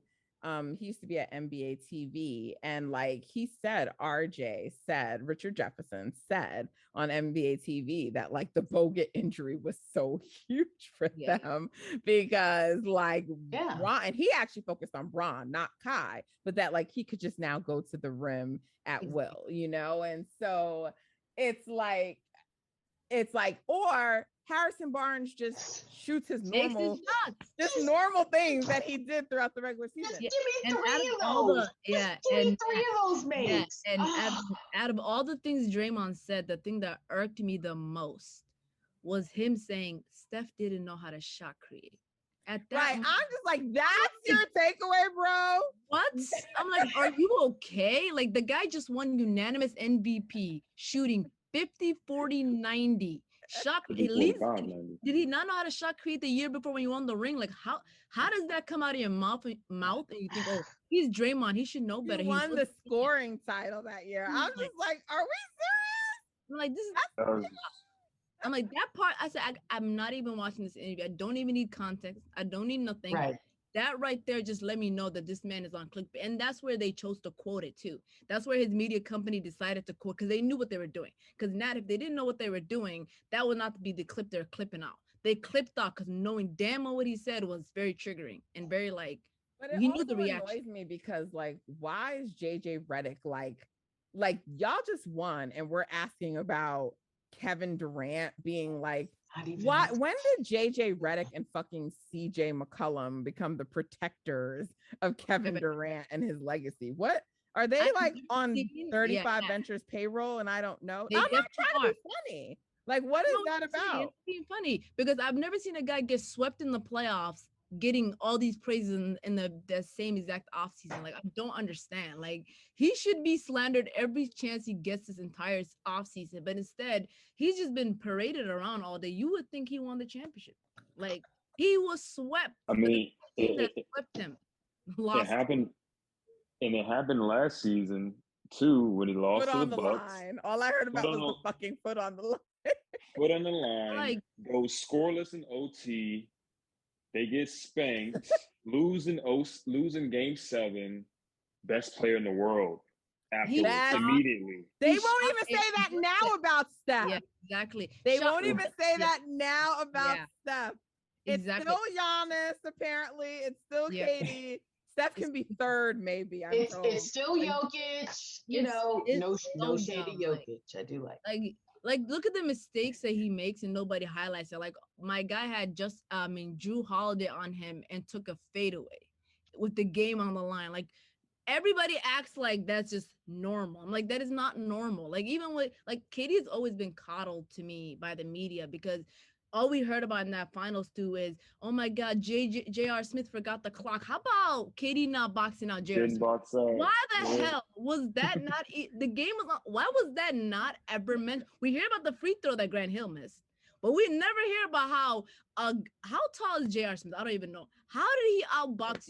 Why did you not box out? Like we were not. Goes back to OKC days, just right. Like it was always it's Russ. It's this person. I mean, and now it's Kyrie's fault. It's Russ too. No, but I'm just saying, like that meltdown, if you want to call it that, when the Warriors came back 3-1, it wasn't all Russ. That's what I'm saying. It was both of them. And it's just, it's a thing with him.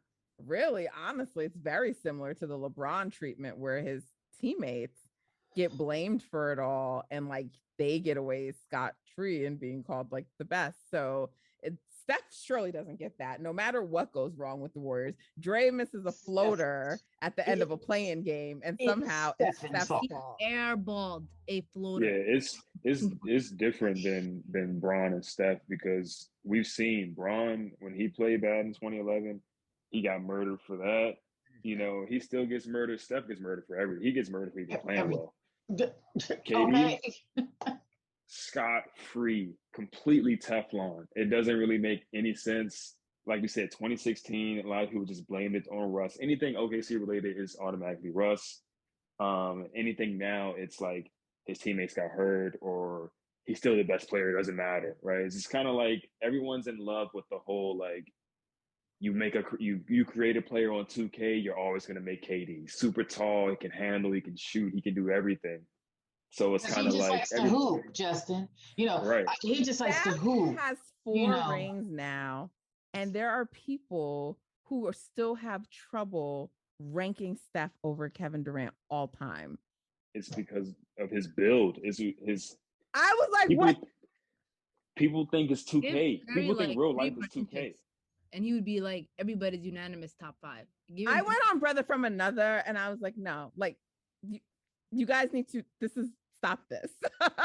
Stephen is higher than him. He's actually always been higher than him. Always. And like, I don't care where you rank him, but he's below Stephen. And he's not in the top 10. Like, he needs to do a little bit more, but Stephen is. That's facts. I mean, like I said, people think the NBA in real life is 2K, and they just go based on the attributes and what they perceive as what is going to be the best player because of the physical gifts, right, plus the skill that he has. But it's like it's a 5-on-5 game, and it's more to it than who's the tallest but can also shoot and can also dribble with being that size. So it's like, but there's also a correlation between how good you are and the results and winning. Like, at some point, you can't keep making all the excuses. There's a direct correlation. And I feel like when it comes to Kevin Durant, or in general, people who think like, well, because you're taller and you're bigger, you're better. At some point, you're just going theoretically, right? It's a philosophy, but it's not the reality, right? You'll sit there and watch a game and see the impact of what Steph is having and still be like, no, but Kevin's better. Well, I'm sorry. Like, at what point? I'm just taking the dude who's giving me the better results, right? Like, that's what I want. The better result is what's better. And it's a very odd thing to me to observe, right? Like, because I get the idea of like what you're taught. And so philosophically and like in theory, why these taller, bigger, more athletic players should be better. But then I see what I watch on TV and I'm like, yo, this little light-skinned dude figured out a way like to not let the fact that he's shorter and smaller and less athletic stop him. He's just become like one of the most skilled basketball players ever. He's just going to shoot it from further out the court. He's going to relocate if you double up on him. He's just going to find ways to get his shot off since he can't just shoot over you, but he's going to find a way. And ultimately, he's still going to put the ball in the hoop.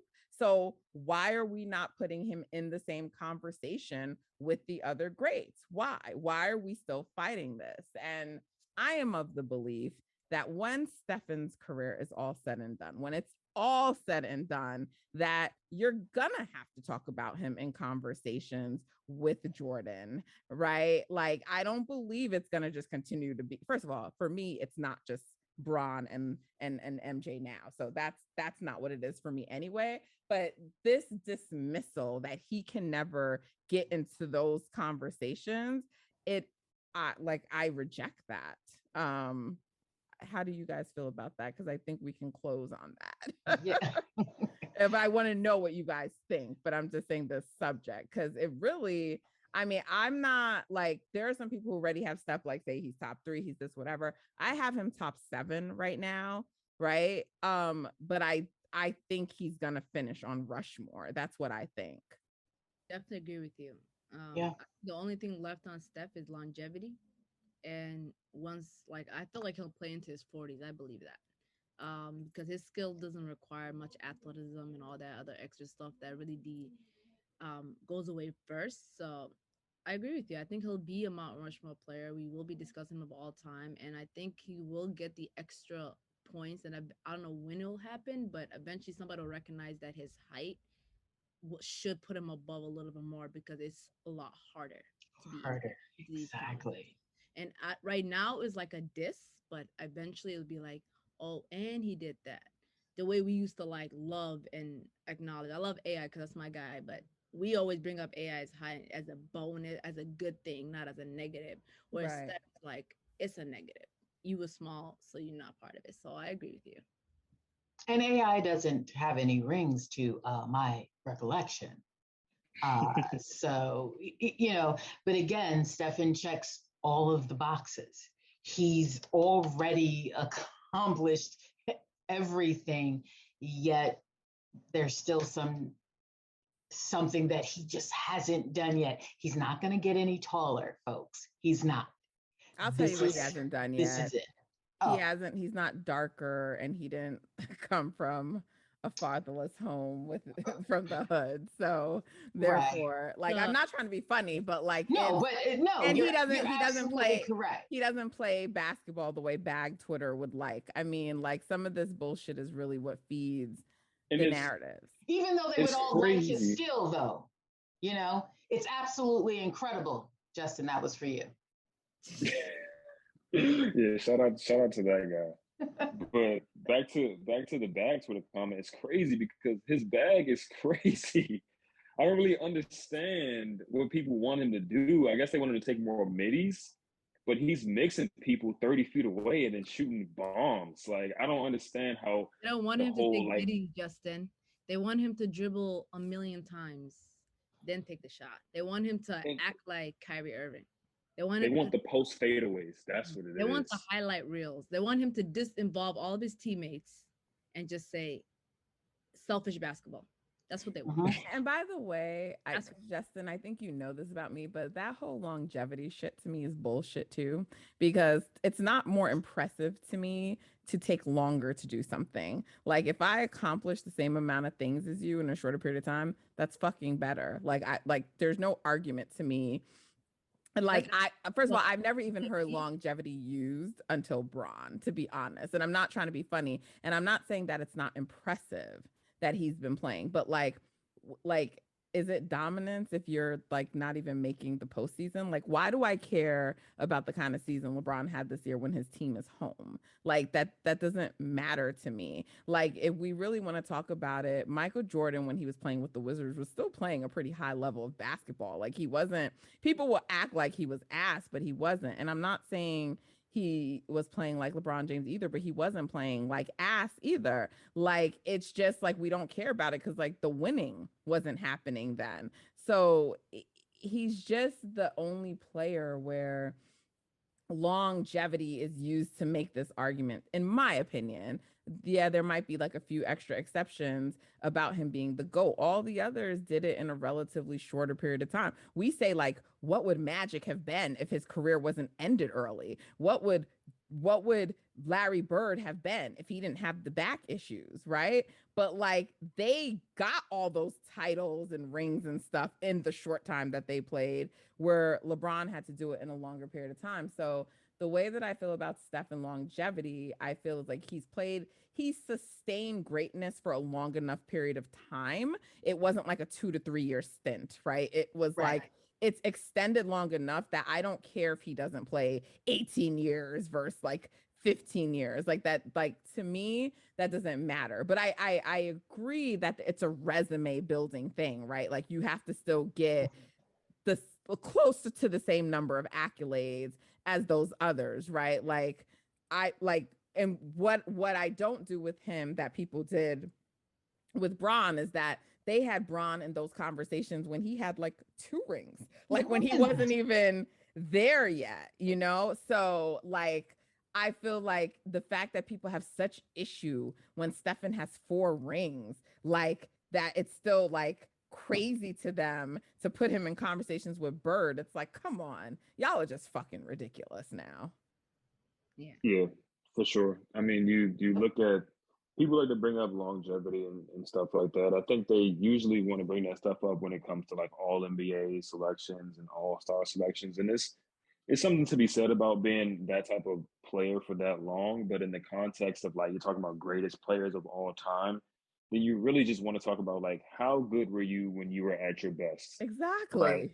It's not really like, okay, you were kind of still good enough to be an all-star for a long period, or just when you were that 8 to 9 to 10 period of your very best self, what did you accomplish in that time? And I think Steph is building a resume as good as anybody in history. If you look at Michael Jordan, Exactly. Michael Jordan played with like 13, 15 seasons, but like 4 or 5 of them were like half seasons or whatever the case may be. So he ended up with like 6 rings and like 11 full seasons or something crazy. And I think at this point, you look at 2015 to And that's now, what it's I say what, about Stephen, because it's not really 13 seasons. He missed right, one with the broken hand. And then he had his third year when he played with like 20 something games. He didn't play that many games because of the ankle. So people are like, oh, well, right. why does he get a pass? Because his body. That's not what I'm saying. I'm just saying realistically, it's been like 11 seasons. And in 11 seasons, he's won 4 rings. And for those 11 seasons that he's played, all of them except one, like they went to the postseason, right? And arguably, like last year, they did go to the postseason. Like there was this new thing that didn't exist before with anyone else, right? So basically, anytime he's played, his team has been a playoff team. Like I don't know what we're debating. Yeah. Yeah. Well, not So, 11, you know what I mean? Not counting his first 2 yeah. seasons. But yeah, I you know, whatever. It's silly to me. I don't get it. And like I know people think I just hate LeBron. I'm not a fan of his. He's a great player, but I just never have liked people just telling me it's Jordan and Braun. And then like I've never been fed that before about any player. Like I've never been like indoctrinated the way that I just see it being forced and forced and forced. And I look and I'm just like, well, I don't understand. Like, how come Kobe isn't in these conversations? How come Tim Duncan isn't in these conversations? How come Tim Duncan should really be 6-0 in the finals? I will stand on this. Like he's went to 6 NBA finals and he's won 5 of the fucking 6. He didn't need 9. He didn't need 9. And how many teams? But we're still counting. The way sometimes these arguments are made, I don't feel like the criteria is applied easily. But this could be a whole podcast episode in itself. So I won't go there. But I appreciate you guys for coming on. I'm looking forward to next season. Barring injury, do you guys think the Warriors repeat? Like if they remain healthy, are we looking at a repeat? Without a doubt. Absolutely. For sure. Is there anything that worries you, Justin? Other than health, no. I mean, like you're just like an Andrew believer now. yeah. We've already. Do you think he's going to take another leap? Because I mean, you did say this is the year that like wings and players like him usually take that leap. Do you think it's still up now for Andrew Wiggins? I think he could add a little bit more to his game as far as handling the ball and being able to recognize plays happening before they happen as a playmaker. I think that'll take his game to another level as far as him being able to sustain the aggression and the rebounding and stuff that he played with in the playoffs. That's yet to be seen because that takes a lot out of you be able to do that for 82 games. So I'm not sure if he has that. But you know, he can be an all-star again. I don't know why he can be. So but you know now that he's a playoff riser, so it would be one of those things where we'd expect him like he should have a solid regular season, but he's going to step up come the postseason. He's definitely earned a Teflon status in the regular season at this point. Just I wait want till to the see an postseason. all defensive team for him this year. I feel like it's deserved, and he kind of, I get it. Like there was maybe a little bit of slippage at some point this season, but I don't even think he was like in consideration this year for a team like when all the votes came in, and I feel like he should have been. I agree. Same thing with Gary. Yeah. Do you think with Gary it's a minutes thing? Do you think he's going to get enough minutes to be in consideration? I think it was a more of a games played thing. Games played. Okay. Yeah, I think the minutes was there. I mean, when he played, he averaged probably around like 15 minutes a game or something like that. I think that's right on the cusp of enough to get an all defensive team. But when he's that good, Yeah. he's legitimately top 5 probably in the NBA, maybe closer to number 1 as far as just perimeter guys that can guard you 94 feet. So yeah, I think if he plays enough games, he should at least get some votes for all defensive team. Okay. Any final words from you guys before we go? I thank you for being on with me this long. I appreciate that it was an extended episode, but I really enjoyed this conversation. I hope you guys did too. Yes, definitely. And happy 50th. Happy 50th. Yes, for sure.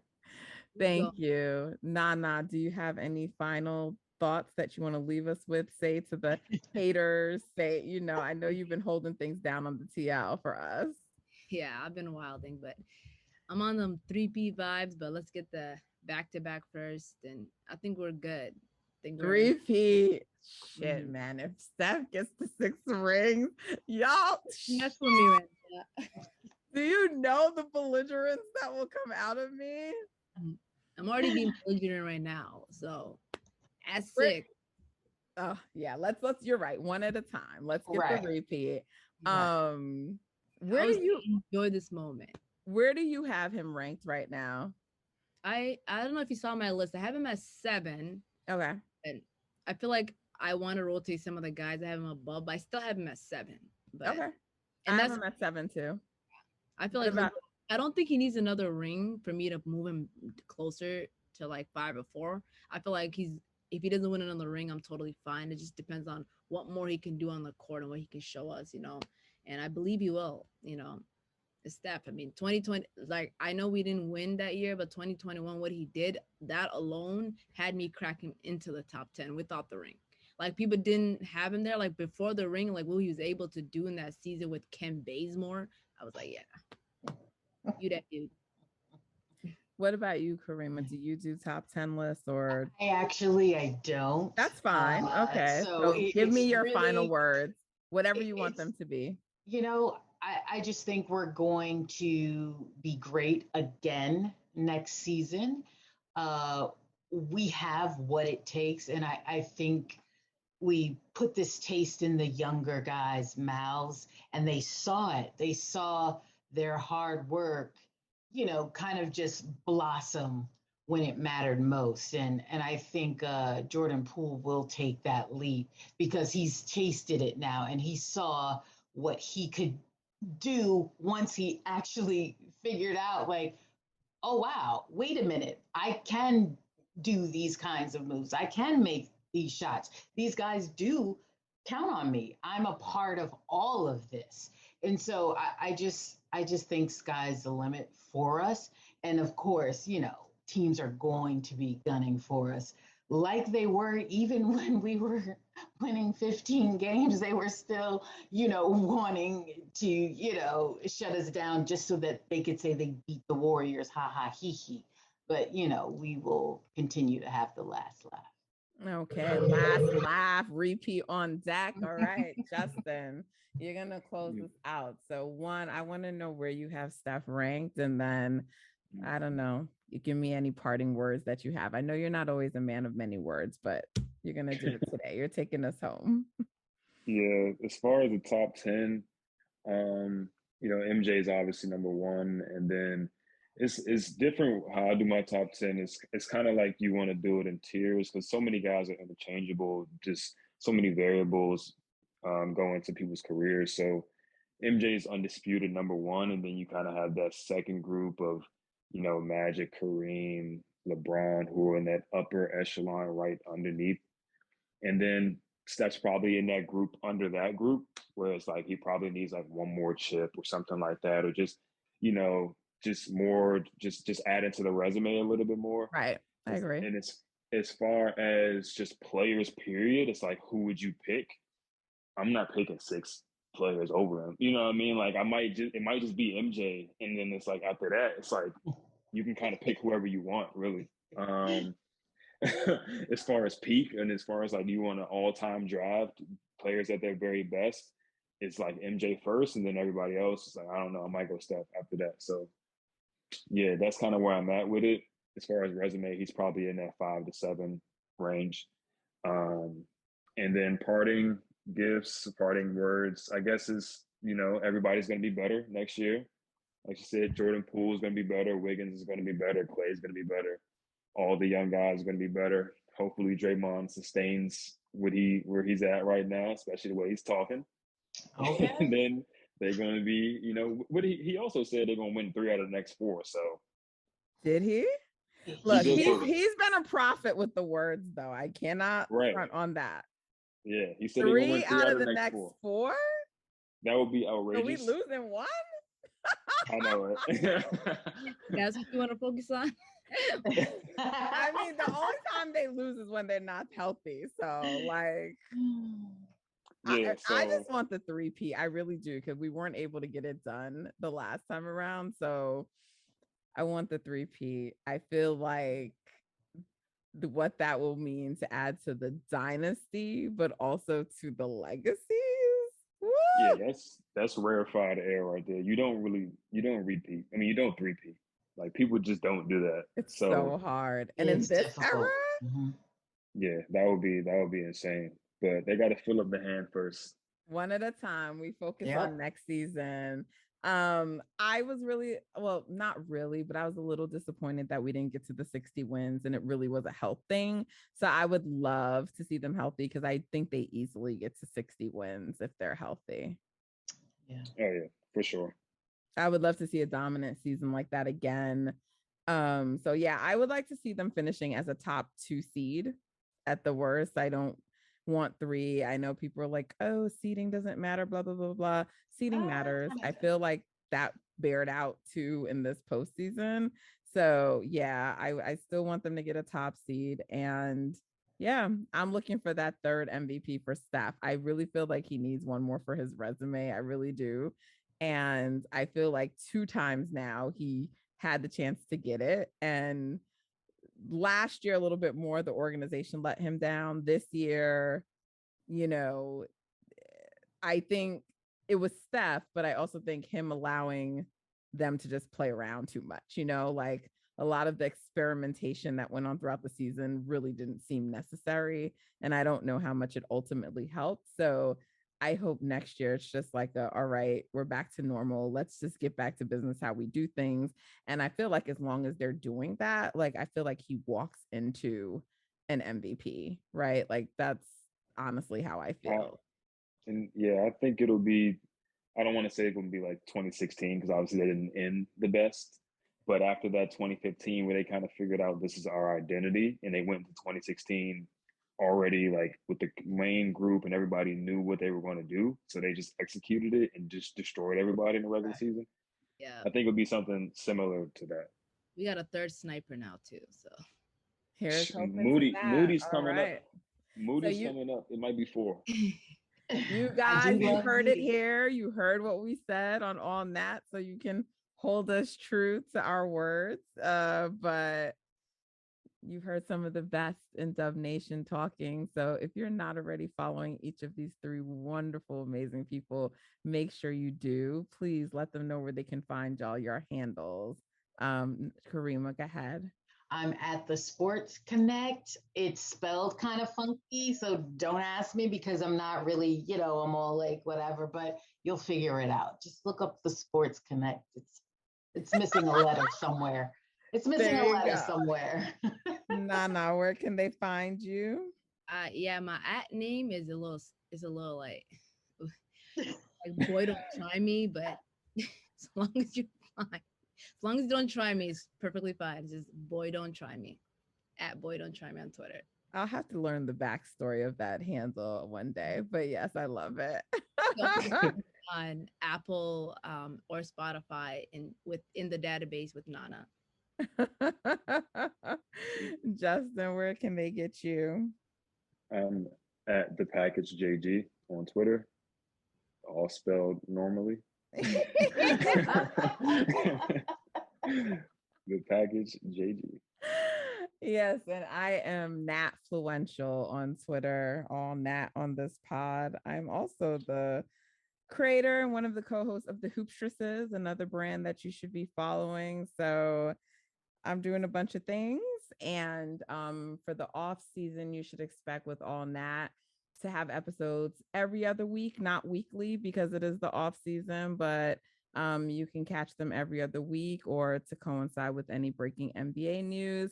And you should check out Golden Spaces as well in the off season. You'll still be hearing from us, even though the season isn't in, to always be keeping you up to date on whatever's happening with the Warriors. So you have lots of options to still get this Golden State Warriors content, to get informed content, to get good basketball analysis.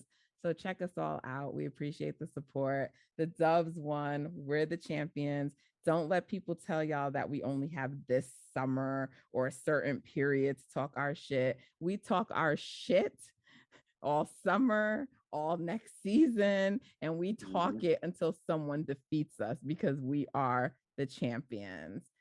Thank you all for the support this season. Looking forward to the off season. Take care, everyone. Go Dubs.